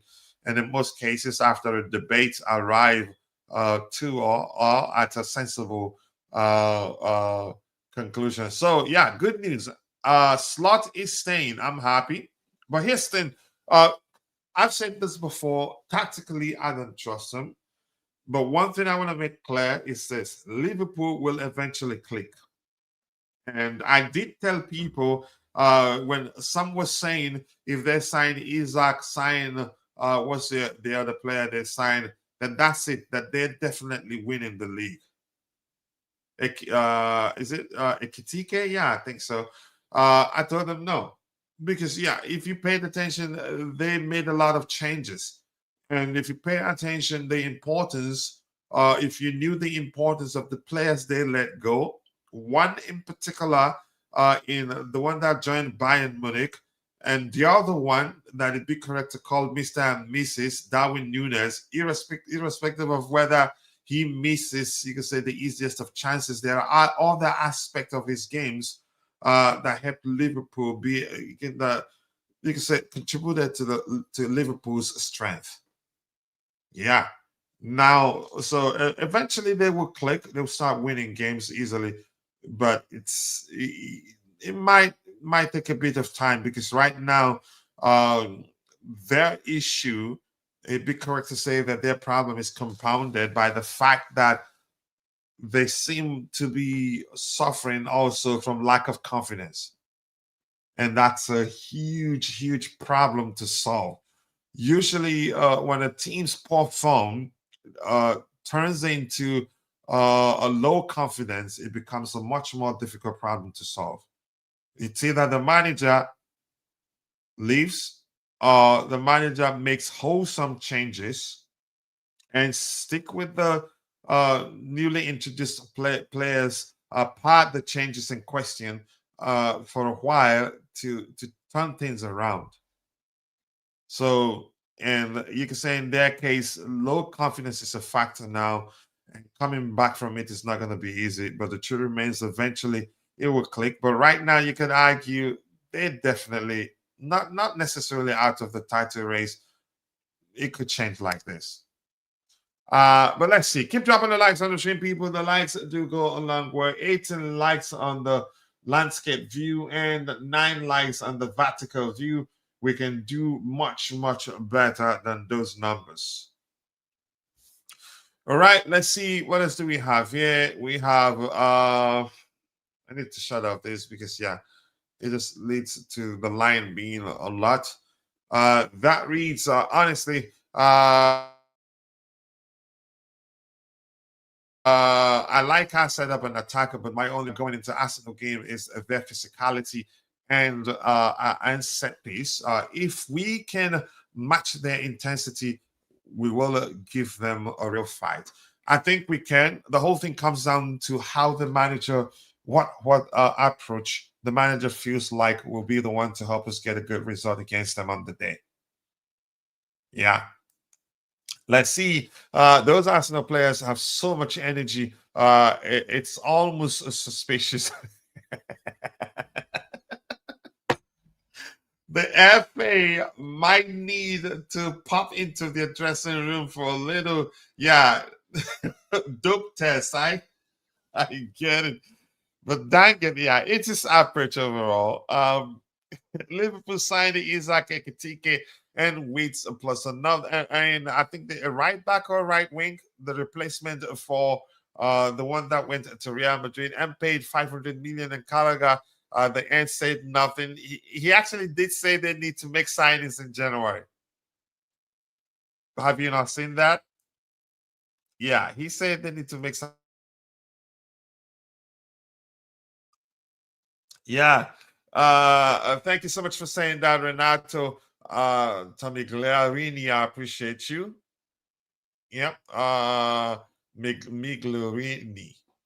All right. Let's see. Carcas. Yeah, a lot of signings. You could say some of them.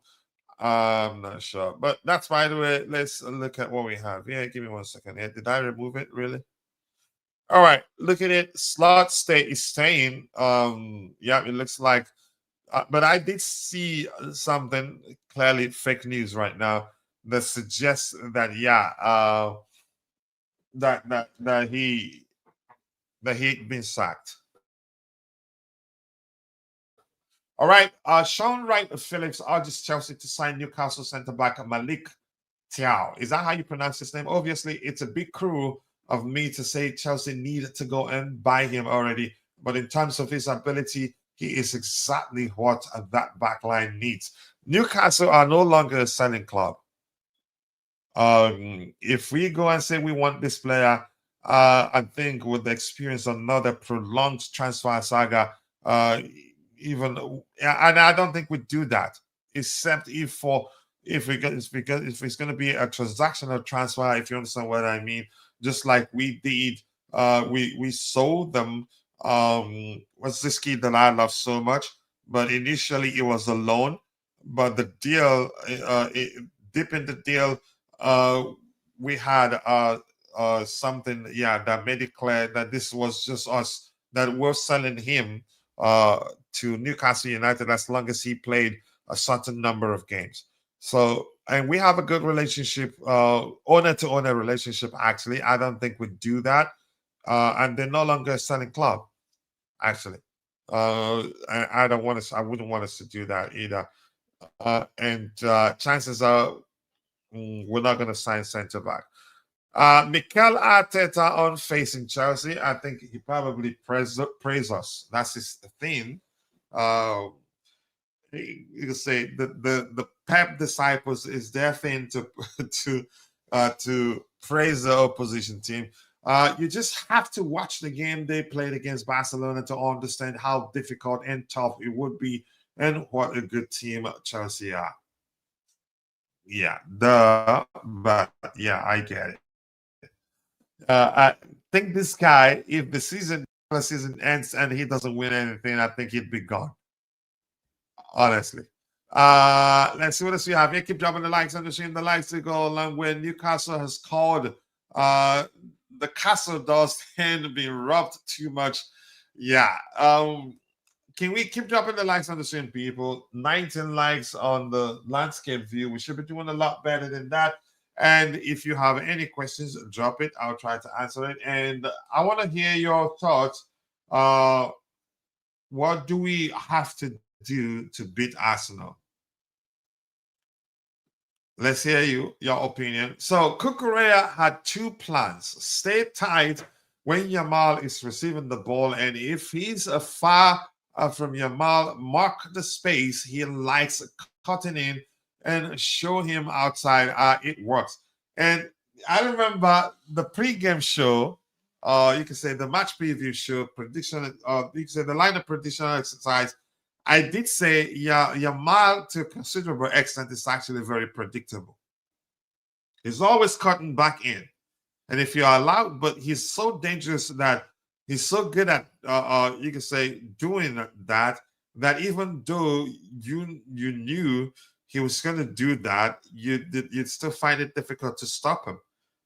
Yeah, so Yamal to a considerable measure is very predictable. That doesn't mean he's not a good player. Yeah, and I did say that, but I think it was my friend Eugene that said he's seen enough to know that he's not predictable. He is. That doesn't mean he's a bad player. That doesn't mean he's not one of the best young players in world football. He still is, but to a considerable measure, you can say at any given moment, it'd be easy to anticipate what he's going to do. You could argue that was one of the main reasons why Cucurella was able to pocket him, as Chelsea fans like to say, but at the same time, you say neutralize him effectively. Really, that he got frustrated. You could tell from his look, the look on his face that yeah, he got frustrated. But I am surprised Yamal didn't try to attack through the middle like he did in La Liga last weekend. I think that is actually Flick trying to, you could say, make him a much better player. But that's not necessarily his thing, in my opinion. But and King Knight education. Let's see what King Knight has to say here. I don't want to open something that will lead to, you can say, the system slowing down again. As you can see, it's not even loading properly. It's still spinning. That issues from X, not my internet connection. By the way, coaches, watch this video. A very nice but very simple analysis from Henry here about how Cucurella denied Yamal coming inside onto his shooting foot.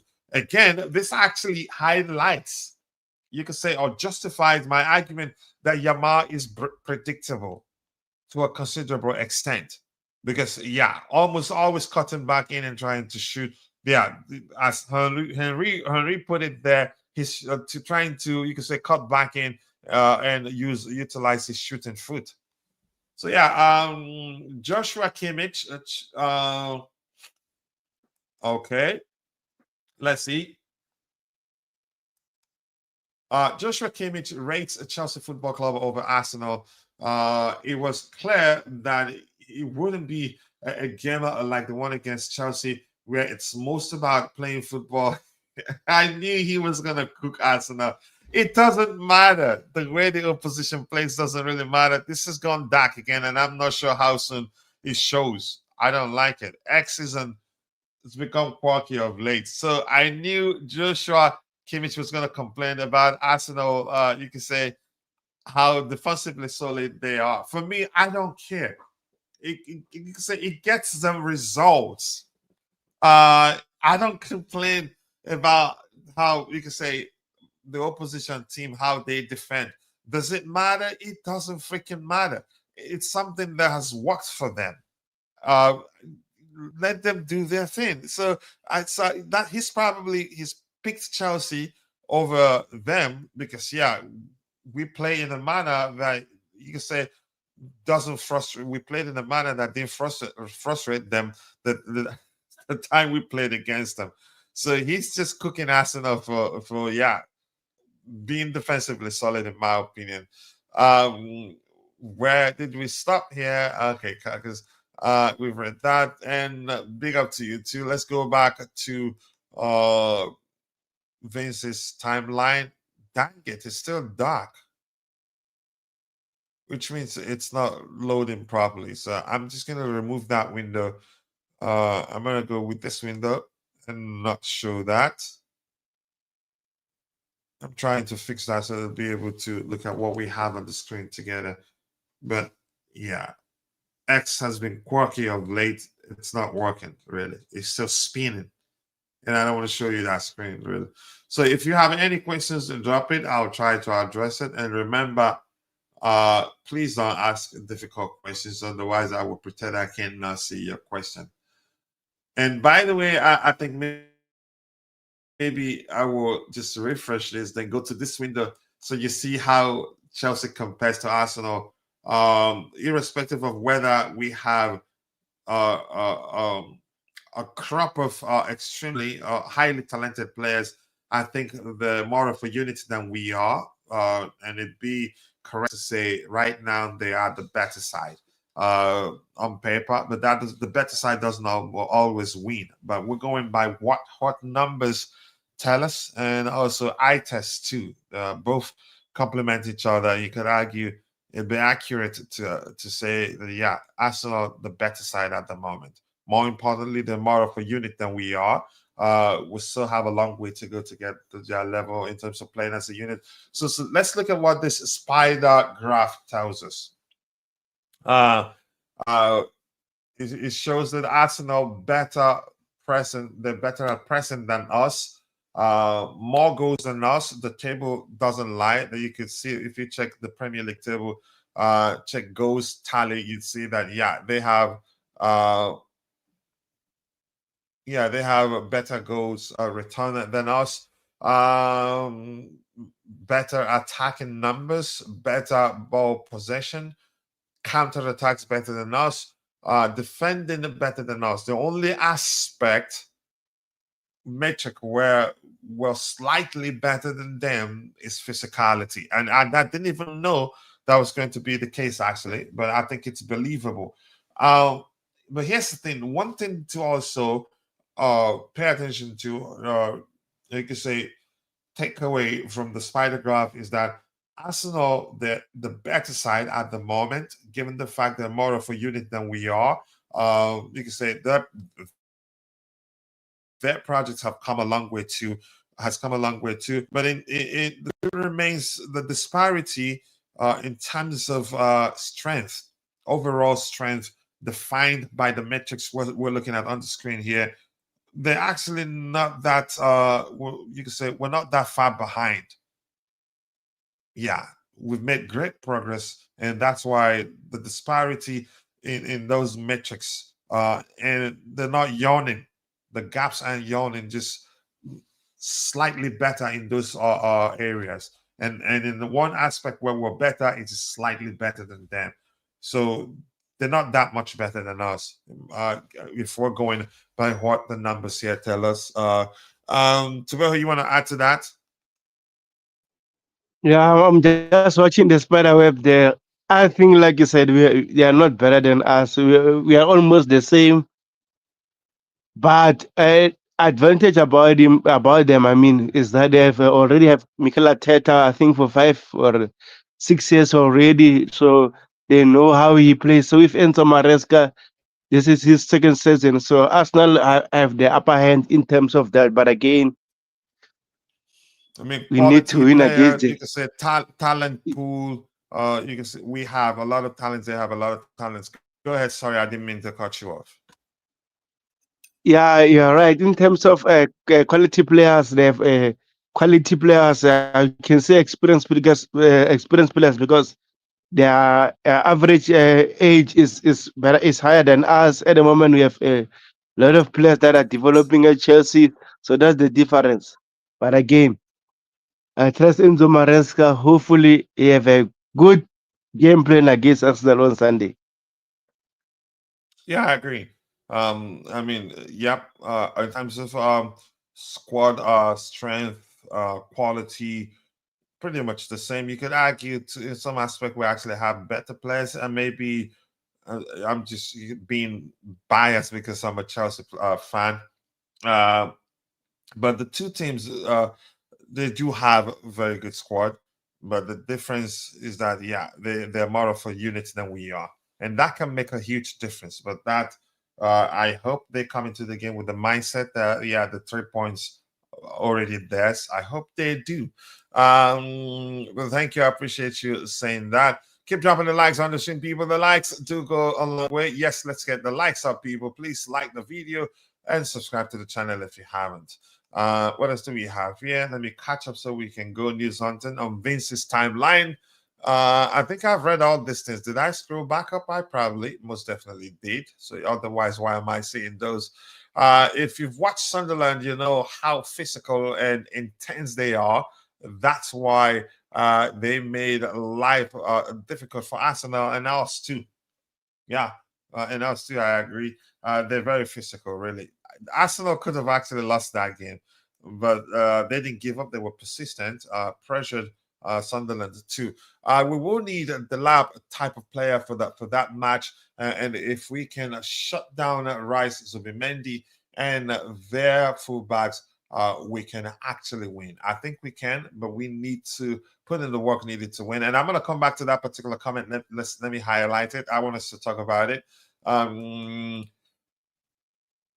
How man, hi to you too. For all I need to go now. All right, see you next time. Thank you. I appreciate you finding the time to join us. Hopefully we'll see you next time. More likes. I see you're trying that, Drake. You have to use an exclamation mark. More likes, just like I did here. Yeah. All right, let's get the likes up. And Drake is saying here, if our midfield wins the war, we will win the battle. Yep. I think the same thing here. But Tabel, let's talk about it. Is this that sort of game where if we play with a three-man midfield, which we can accommodate Andrea Santos, Moises Caicedo, and Enzo Fernandez? You can say what you like about him. He still contributes defensively in a lot of ways. But let's hear you, Tabejo. Is it that sort of game where we'd be better at playing with three midfielders to be able to deal with Arsenal's more experienced midfield pairing? Yes, actually, I would love that because Andres Santos just catching up and now he's showing his real talent after the game against Burnley, even the Barcelona game, the second half game, he played very well. So I wouldn't mind to start him, but again, I think the reason why we won't start him is because we already have 10 midfielders available. So no Lavia, no Esego available. So if maybe Lavia was available, I think we would have started Lavia, Enzo, and Caicedo. That's our normal Enzo Maresca do in big games. So it'll be very interesting if we start Andre Santos with Enzo and Caicedo. So you're saying starting him will be more like putting say the whole eggs in the single basket because we already have two midfielders out.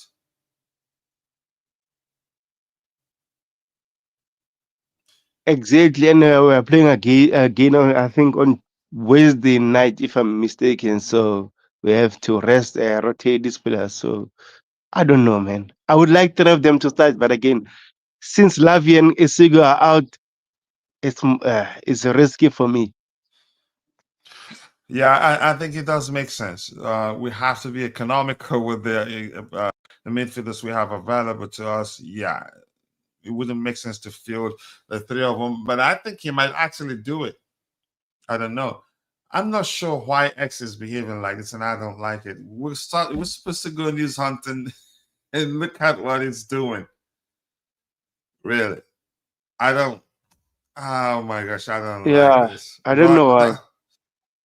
yeah, a lot of crap there. Did I tell you, like, if I'm exchanging messages with Dante, I don't see the messages he sent me. He sends me on my phone, but I see them on the iPad. So I'm not sure why Yeah, this I is the think thing. people are not aware of this. If you check on your phone, right, there's a section, right, that normally we used, and also there's a section called chat. So that's the difference uh, on X at the moment. I've realized that if you, for example, on the chat you can share links, files, and everything, but on a DM you can't do that. So I think this is the I difference. thought If you they've can removed double check one. that, no, they didn't remove. They removed them. They are both there on a phone. On a phone, I haven't used it on a computer or a laptop yet, so I don't know this. Yeah, I don't know, guys. I think this is going to take time a bit. I'm trying to open um, X timeline so we can go news hunting here, but this is a bit problematic, and I just do not know why.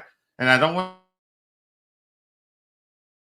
to open it on the same browser as the one where the web application we're using for the streaming is. Yeah, but let's see. Give me 1 second here. But if you have any questions, drop it in the live chat session. I will try the best I can to address your question. And remember, do not ask any difficult questions. Tabitha, any topics you want us to talk about while I wait for Vince's timeline to load so we can go news hunting? I'm not sure why. The chances are the browser might be the issue, actually. I don't know. But it's really annoying how slow it's loading. It's not loading very, very well. So who would you start as a striker against Arsenal? I think the lap starts. Plus, he scored a goal against Barcelona, and could have, you could say, finished the game with an assist if it wasn't for the fact that Gittins tried. You could say Gittins tried multiple touches to get the ball under control. So I would start the lap. I think with chances I would see both the lap and João Pedro, who didn't play a part in our game against Barcelona. I think he starts definitely. How about you? Yeah, I agree with you. I think we should start both Lem Delep and João Pedro because remember, we are playing at home, so we should go at them. I know we need to stay compact, balanced, but again, we are playing at the Stamford Bridge, so I think starting João Pedro as a 10, Lem Delep as a striker, I think it gave us a good chance to win this game. So let's see, man. But I hope we do that. But we know Enzo Maresca have his own game plan. We haven't thought about it yet. We're going to talk about it on Sunday after watching, seeing the lineup. Then we can address it on the panel. But I hope both of them start against Arsenal. João Pedro is well rested. Lem Dilep is hungry for more after scoring against Barcelona. And like I said, I think we need a physical striker to challenge Saliba and Mosquera or Incapia that will start against Chelsea. So we need Liam Deleb. If it's not Liam Deleb, maybe in the second half we can play Magui just to have that physicality, causing trouble for Arsenal defense. I don't want them to relax on Sunday. I just want fire, just like the Barcelona game, because we were on fire against Barcelona and they couldn't contain us. That's why we won that game personally. We was, you could say, yeah, we smarted them if you want. If you want, if our midfield wins the war, we will win the battle, and I think we will. I think we're capable of doing that, but let's see. Well, okay. Hope you all have a great day and a fantastic weekend. Big up y'all. All right, my brother. See you next time when you get a chance. I honestly think he starts Sanchez. I think Gusto starts James against Saka. Let's talk about it. Santos didn't start against Barcelona. I think he starts this game. I think he starts against Arsenal. And Wira, I see Wira have joined the conversation. I want your detailed response on whether you think Estevão Willian should start against Arsenal. And the same with you, ID crisis man. Let's hear you. Let's see what you have here. And Wira says, bring Estevão and Neto off the bench. Let George and Garnacho give off the sense of us playing possum. Santos should start, but we will see Enzo in pivot when James at pivot shows it works. I think Santos will start. Yeah, the question now is who else. But let's see what happens here. Definitely, Ken Caicedo will start. The lap in front of Pedro, how many times has he been successful? I don't remember. Maybe again, the truth remains. Have they produced goals? No. I've seen a bit of, you could say, confusion there. So we might not see that happen again. So I agree. I do agree. We might not see that happen again. Yeah. The way João Pedro. But go ahead. But we can argue that as much as they haven't offered anything yet at the moment, but they need to play together in order for them to find chemistry. I know against Arsenal might be risky, but again, we need a physical striker against Arsenal. I don't want to see João Pedro studying against Arsenal as a first line because he won't offer anything. They're going to bully him. Yeah, I agree. It hasn't worked, but playing together is the only way it gets to work at some point. So I agree with you. I think the manager he's going to keep doing it, but if it's not been producing results, do I think he'd do it against Arsenal? When you say, I don't think he'd do it against Arsenal. I think he'd do it against teams that you could argue that he's certain we're going to win. But let's see what happens. Pedro sitting behind Guy makes more sense. Guy pressing machine. Whether Guy plays on the day, I don't know. And I'm happy for what is happening at the club at the moment. The Wayne, thank you, Mr. Dwayne, for joining the conversation. Glad to see that you're happy. A lot of people are. Go ahead. Just to add, on that, right? I hope if maybe, can you hear me? Yeah, crystal clear. Okay, I just hope that if we have a slip up, yeah, if we can have a slip up, I hope he will be happy as well support Enzo Maresca because the issue we are having at the moment, if we lose one game, oh my gosh, we will see a lot of crazy stuff. We're going to read a lot of crazy stuff. So hopefully backs the team until the end. Man, I tried the best I can to stay objective. I don't let people drag me into, you can say, fight, emotional driven conversations. I don't like that. But yeah, let's see what happens. Yeah. Let's see. To be honest, Arsenal would just fall on their own accord. It's just them, whether we start their downfall or not. I mean, I haven't called who wins the league or not at this point, but what I saw, I let's wait a bit.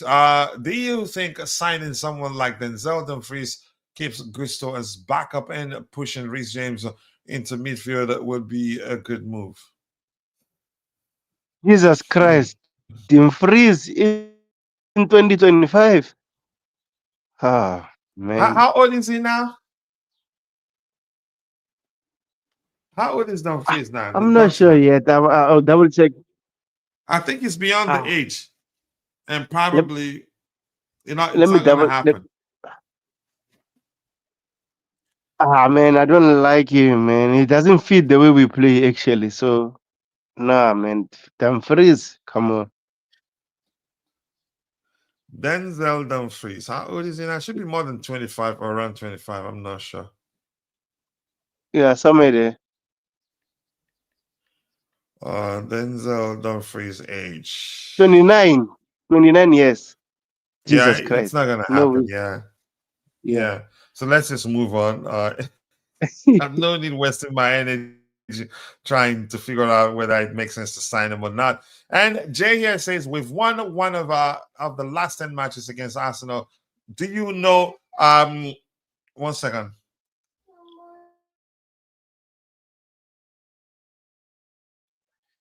Yeah, Jay, I understand you, bro. Man, that's why I've checked the record recently against Arsenal. It's so bad, man. But and I remember from is a hoodoo breaker. Yeah, I agree with you, but man, we need to start now. We need to start on Sunday because I remember Anna Thomas Tuchel every time when they played us at home, they used to beat us for fun. And Tuchel was making mistakes every time we played against us at home. He was making silly rotation, and they always smoked us. Man, that was annoying. So hopefully Enzo Maresca won't do such thing. I think I think he would want to humble Arsenal. I'm going to use that term. Because yeah, you can argue we weren't lucky with them the last season against them, really. But let me read through what is here against Arsenal. Do you know how bad that is from a banter perspective? But I think we've won more, a lot more than them. With okay, but and our home record is a joke against them. I don't know about you, but this is a must win. Every game is a must win. I don't wait until we have issues before saying certain games are must-win games. Here's the I trust Thomas Tuchel, and I'm going to mention once again that he's a hoodoo breaker. He's broken our hoodoo against what's it called what's those Thomas Frank's former club. Even Thomas Frank was still their manager at the time, so I think he can.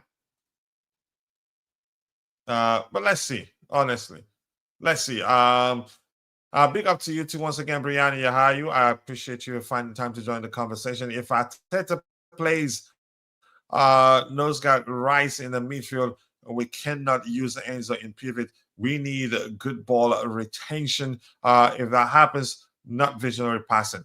Heston, I don't think um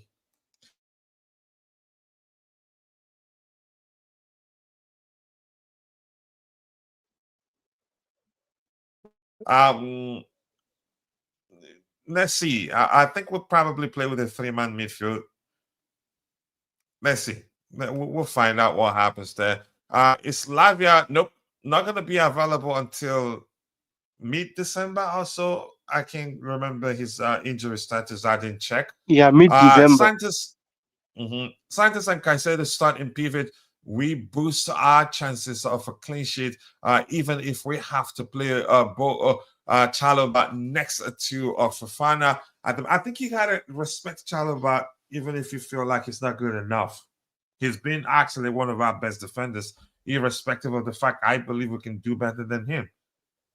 Honestly, since mid-season Yeah, till now, he's been one of our best defenders. He's not been perfect, but yeah, I'm grateful that we actually called him back.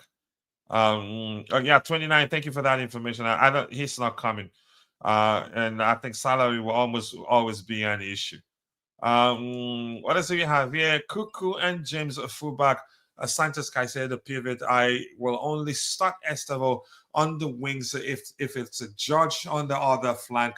That's a good balance. Enzo or Bueno in camp. I think Bueno will find it difficult to play. And do you remember? Do you remember we talked about him? What game was it? We talked about how he's looked good on the ice, right? He's looked good. The flicks, the quick passes, the controls, but his productivity doesn't warrant him starting games. Actually, maybe the manager gives him another opportunity. I don't know, but let's hear you, Tabelo. yeah, I mean, to be honest, I'm disappointed in Facundo Bonanote because I thought he was going to give us something different, but again, it's not showing that. I remember those games talk about the Ajax one. He was so good, but again, but not good enough. I remember the game he played very well. He scored a goal, but again, that first half was horrible. Every play was horrible, but the second half he played much better and he scored a goal. But overall, I'm more disappointed with Facundo Bonanete, but again, I'm glad it's a loan move.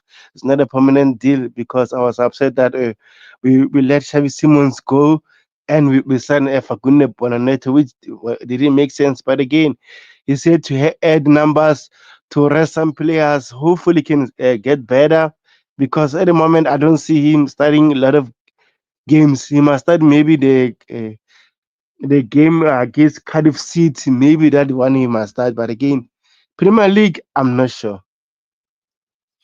Yep. EJ Twice. I like the way you spell your name there. That reminds me of Two Face and Nice, Twice as Nice. One of my favorite songs, actually. But that's, by the way, this Chelsea is different. That they are rated to dominate a 15 Premier League and 11 Champions League in 20 years. Okay. Mm.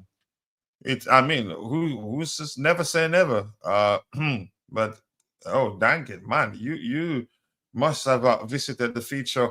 Arsenal left flank can be taken advantage of. Who they play at left back, that's why Cuckoo and Judge on the left can cost them problems. And I think Wira, you can say you've redirected the discussion to a more aligned topic, because yeah, right now we're talking about how Chelsea can beat Arsenal. Let's hear your opinions. We're waiting, but we're so far excellent contributions from you.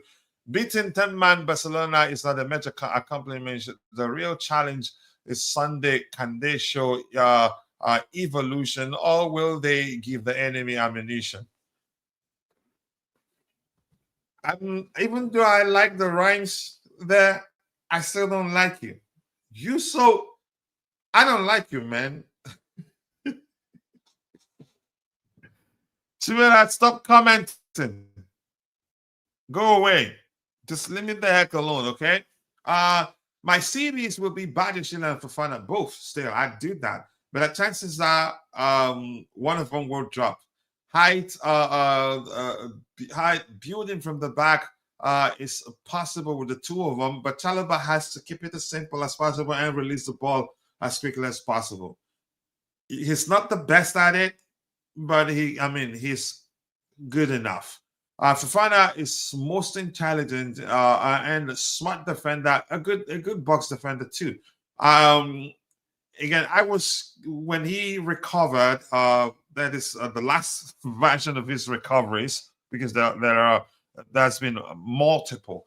I was concerned about how he looked raw, because the truth remains the fact that injuries, because they didn't allow him to continue playing and continue to develop.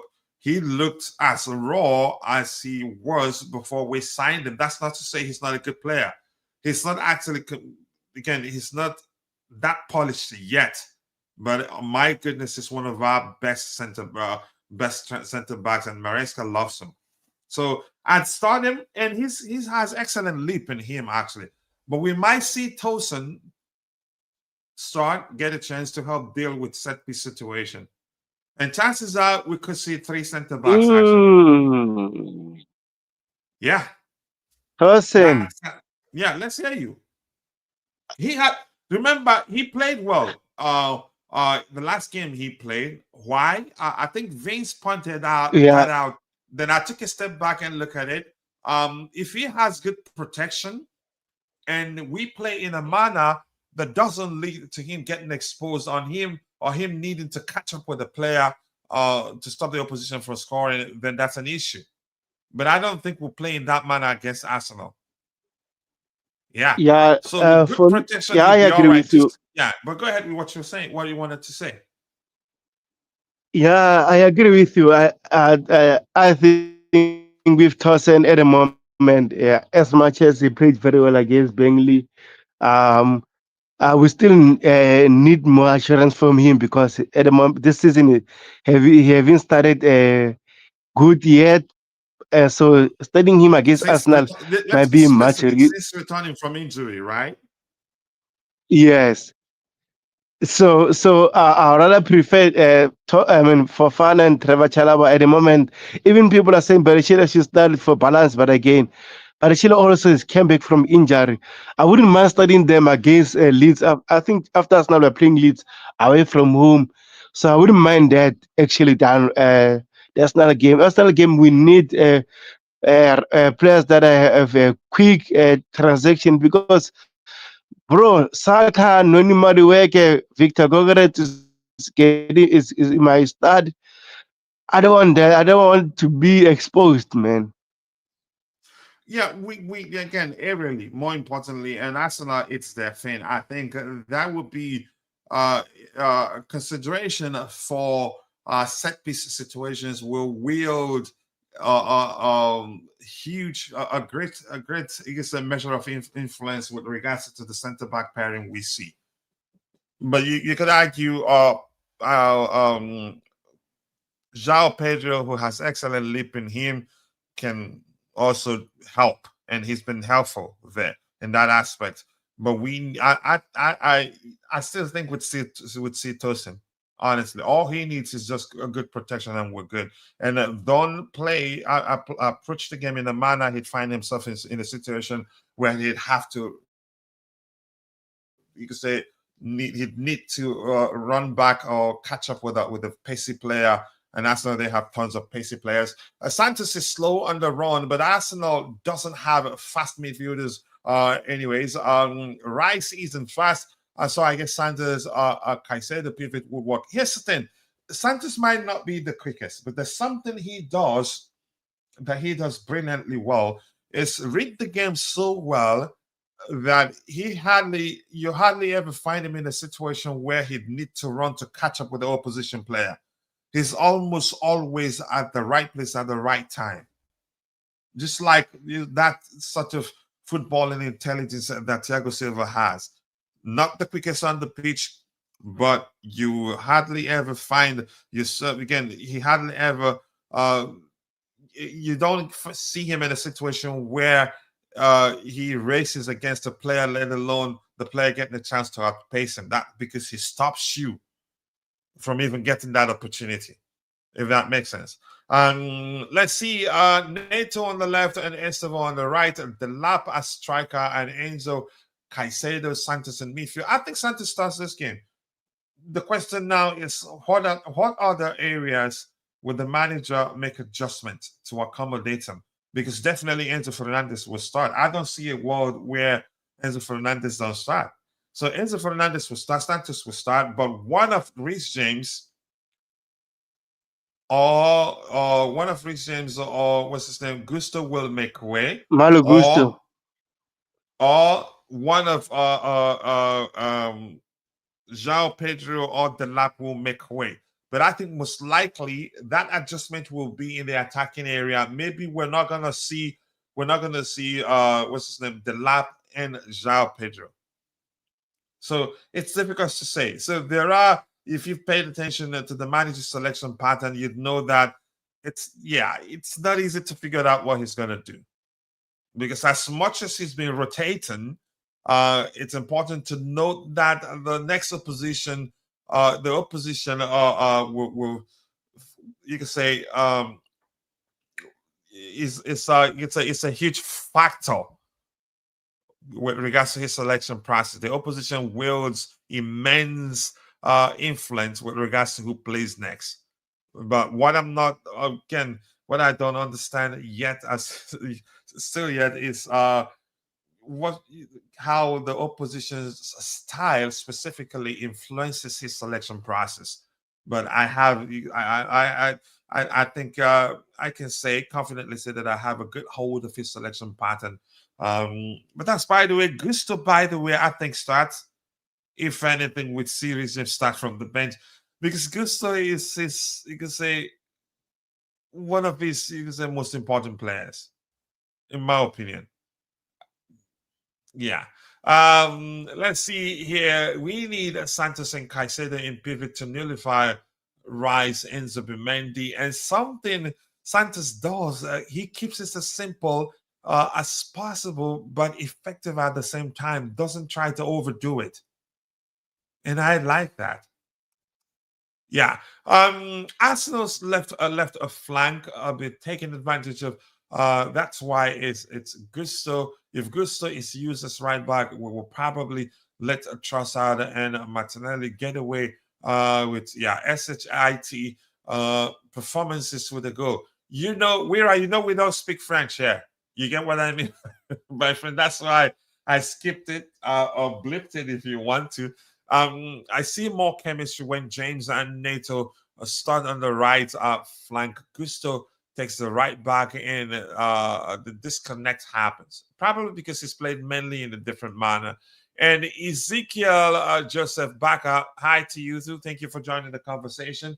I appreciate you all. 60 people currently on YouTube, 25 likes. If 5 of you take a second to like the video, we'll have at least 30 likes. So please, if you haven't, please do take a second, drop a like on the video, and also do subscribe to the channel if you haven't. So we have in total 107 people following the show, 49 currently on YouTube. The rest are shared between X and Facebook, whether equally, Coachella doesn't know. But please, if you're following the show on Facebook or X, take a second, drop a like on the video, and also do subscribe to the channel if you haven't. Ty saying big up to my bro there, Brianna Yahayu, or aka ID Crisis Gusto. Is one of our weak points, along with Gittins. I think if you call Gusto weak points, you must not. You need to go sit, try and understand the way the manager utilizes him, honestly. But that's your opinion anyway. And you know I don't like you. Stop commenting. No way Maresca starts Fofana and Chalobah against Arsenal. That's a disaster for set piece threat. Or again, yeah. Fofana, I think he has a better leap than he's better. Let me just generalize here. He's better aerially than Chalobah. Let me not go into specific of saying better leap than. I think he's better aerially than Chalobah, in my opinion. Maresca will probably bench Estevao and start Neto because of Arsenal's physicality. Then bring on Estevao later on when legs get tired. I don't know what's going to happen, but I want Estevao to start. Badiashile is a better passer than Fofana. We know that. And Chalobah, but his defending is weak and never goes to the ground to make challenges. Yeah, I think I agree. In terms of passing ability, if we're to stick with our defensive line, it is Levi Colwell. I think the second is Badiashile, third Tosin. Yeah, before anybody else I haven't paid attention to. Let's see. EJ twice. I think this version of Chelsea is different from the Chelsea that were getting red cards. Look, that experience probably had to happen at some time. That period where we were, you could say, collecting red cards as if it was an honor. As if they were honors, maybe. I think that's the most accurate way to phrase it. It was going to happen at some point, because kids, in most cases, things need to happen to kids for them to learn. Yeah, so it happened, and you could argue they learned from it. And we heard that the lab apologized to his teammates. You could argue, from what we've seen so far, he applies himself, the physical aspect of his game, differently, not trying to do too much. Call it spade, coach. Stop, just leave me alone. Don't stop talking to me. You don't know how to fight. When you fight with someone, you don't talk to them. Okay, Chimera. All right, I think João Pedro starts, definitely. I agree. Arsenal are so confident, man.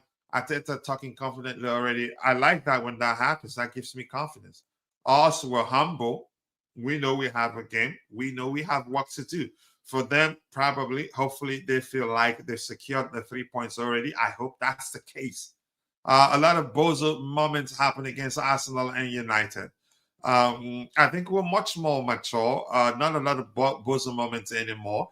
How about when defending set piece, the keeper takes a risky stepping forward into Arsenal's main target zone to push the ball away? I think in that aspect, I give Santos credit. We did again realize during the Club World Cup maybe, but from mid-season onward, mid-season 24-25 season, we realized that we were able to deal with set-piece situations better than we did in the past, because, yeah, he comes off his line to come claim the ball, and his high claim numbers improved significantly, which in turns reflects in the fact that we were able to deal with set-piece situations better. So, yeah.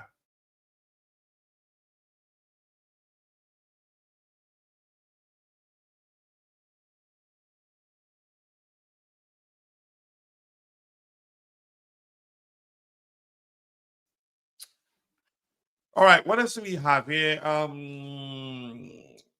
When defending, I think I've addressed that. What if he plays Josh and Fofana? He could. Maresca can be crazy sometimes. Honestly, he did bring on Josh versus Barca. Yeah. Why he hadn't played until then, I don't know, but I'm not complaining. We've kept how many clean sheets in a row? Josh is inexperienced, and that's the factor too to bear in mind. Josh is inexperienced, no matter, irrespective of how well he's played. He will eventually become a regular starter, but the truth remains his inexperience is a factor that the manager will always consider. Shouldn't start in big games. He's played big games and he did well, and yet Maresca played him versus Liverpool exactly.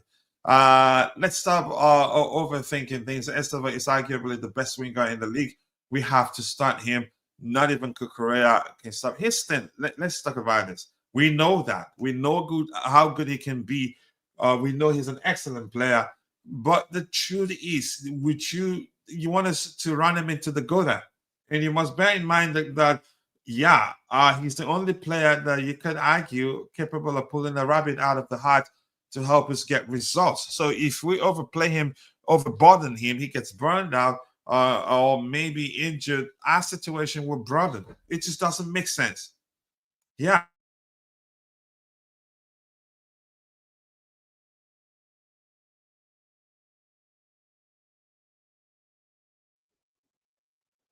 Yeah, it doesn't make sense, coach. So please, guys, please kindly like and subscribe to the channel. If you're new, All right, thank you. There we go. We have Vince's page open. Let's see if anything new emerged as the show progressed. Give me 1 second here. All right, let's see. 26 likes. We can do a lot better than that, people.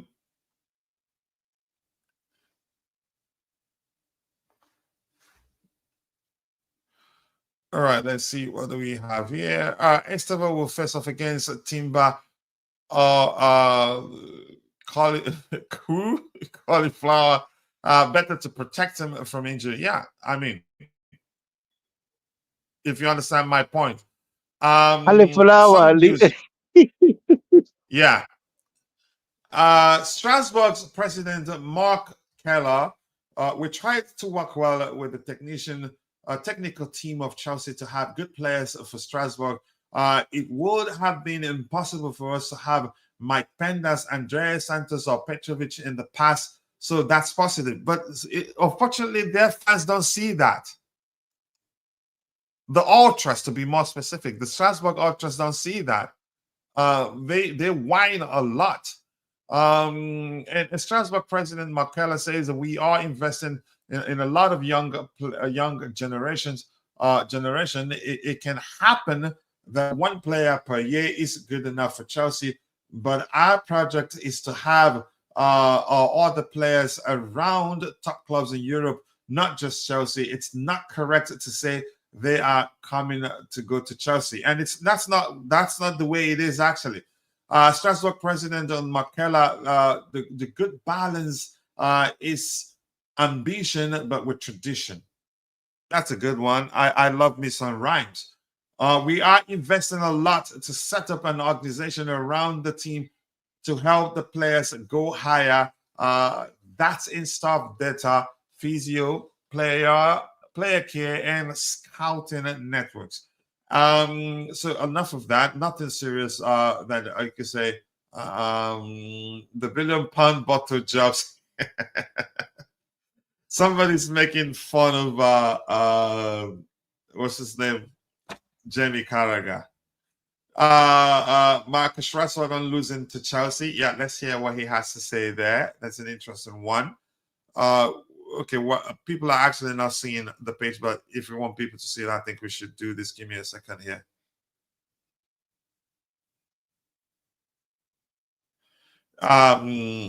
Let's see.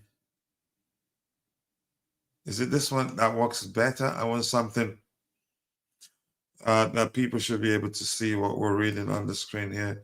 This one here, Marcus Rashford says that I think it's easy to say it's a difficult game, but they also did the right things with the ball. They used the extra man really well. More importantly, and they made it really tough for us to not only to arrive into the box but also to defend. And the tempo of the game is completely dead. And we tried to jump, but then we leave spaces behind us. And if they are playing good with the ball, and then they will capitalize on these spaces. So yes, it's a tough game. Credit to them. Not necessarily down to the fact that you guys finished the game with 10 man, with 1 man down, with 10 men. Remember, the red card came right on the verge of again, the end of the first half. Arsenal are no longer set piece FC. They are scoring from open play. Set piece is still their thing. Go check how many goals they score from set piece. From midfield, their wingers are not a concern. But the Berich is, for me, the signing of the season for them. He's a much better player than Bukayo Saka, a much better number 10 than Martin Odegaard. Better vision, better passing ability, and can finish too. And his finishes aren't always about power, but finesse. When is Maresca planning to play Quenda? Where? I don't know. When he comes, I mean, it's difficult to say. Yeah. Let's see what else we have here. What else you want us to talk about before we call it a day? I think we've covered everything.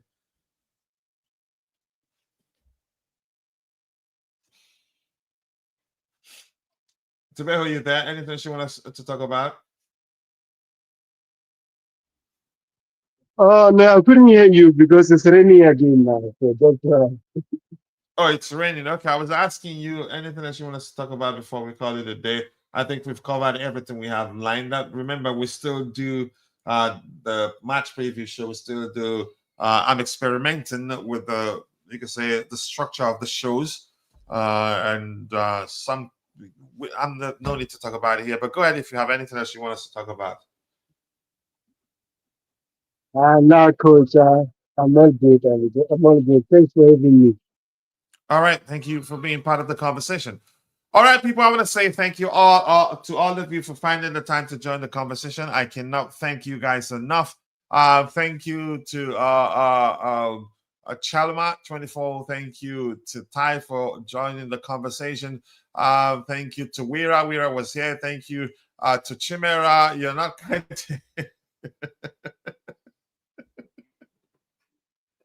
I don't like you, bro. And if I miss your name, apologies. I'm only human. See you guys next time. God bless us all. And cheers. Right, let's see.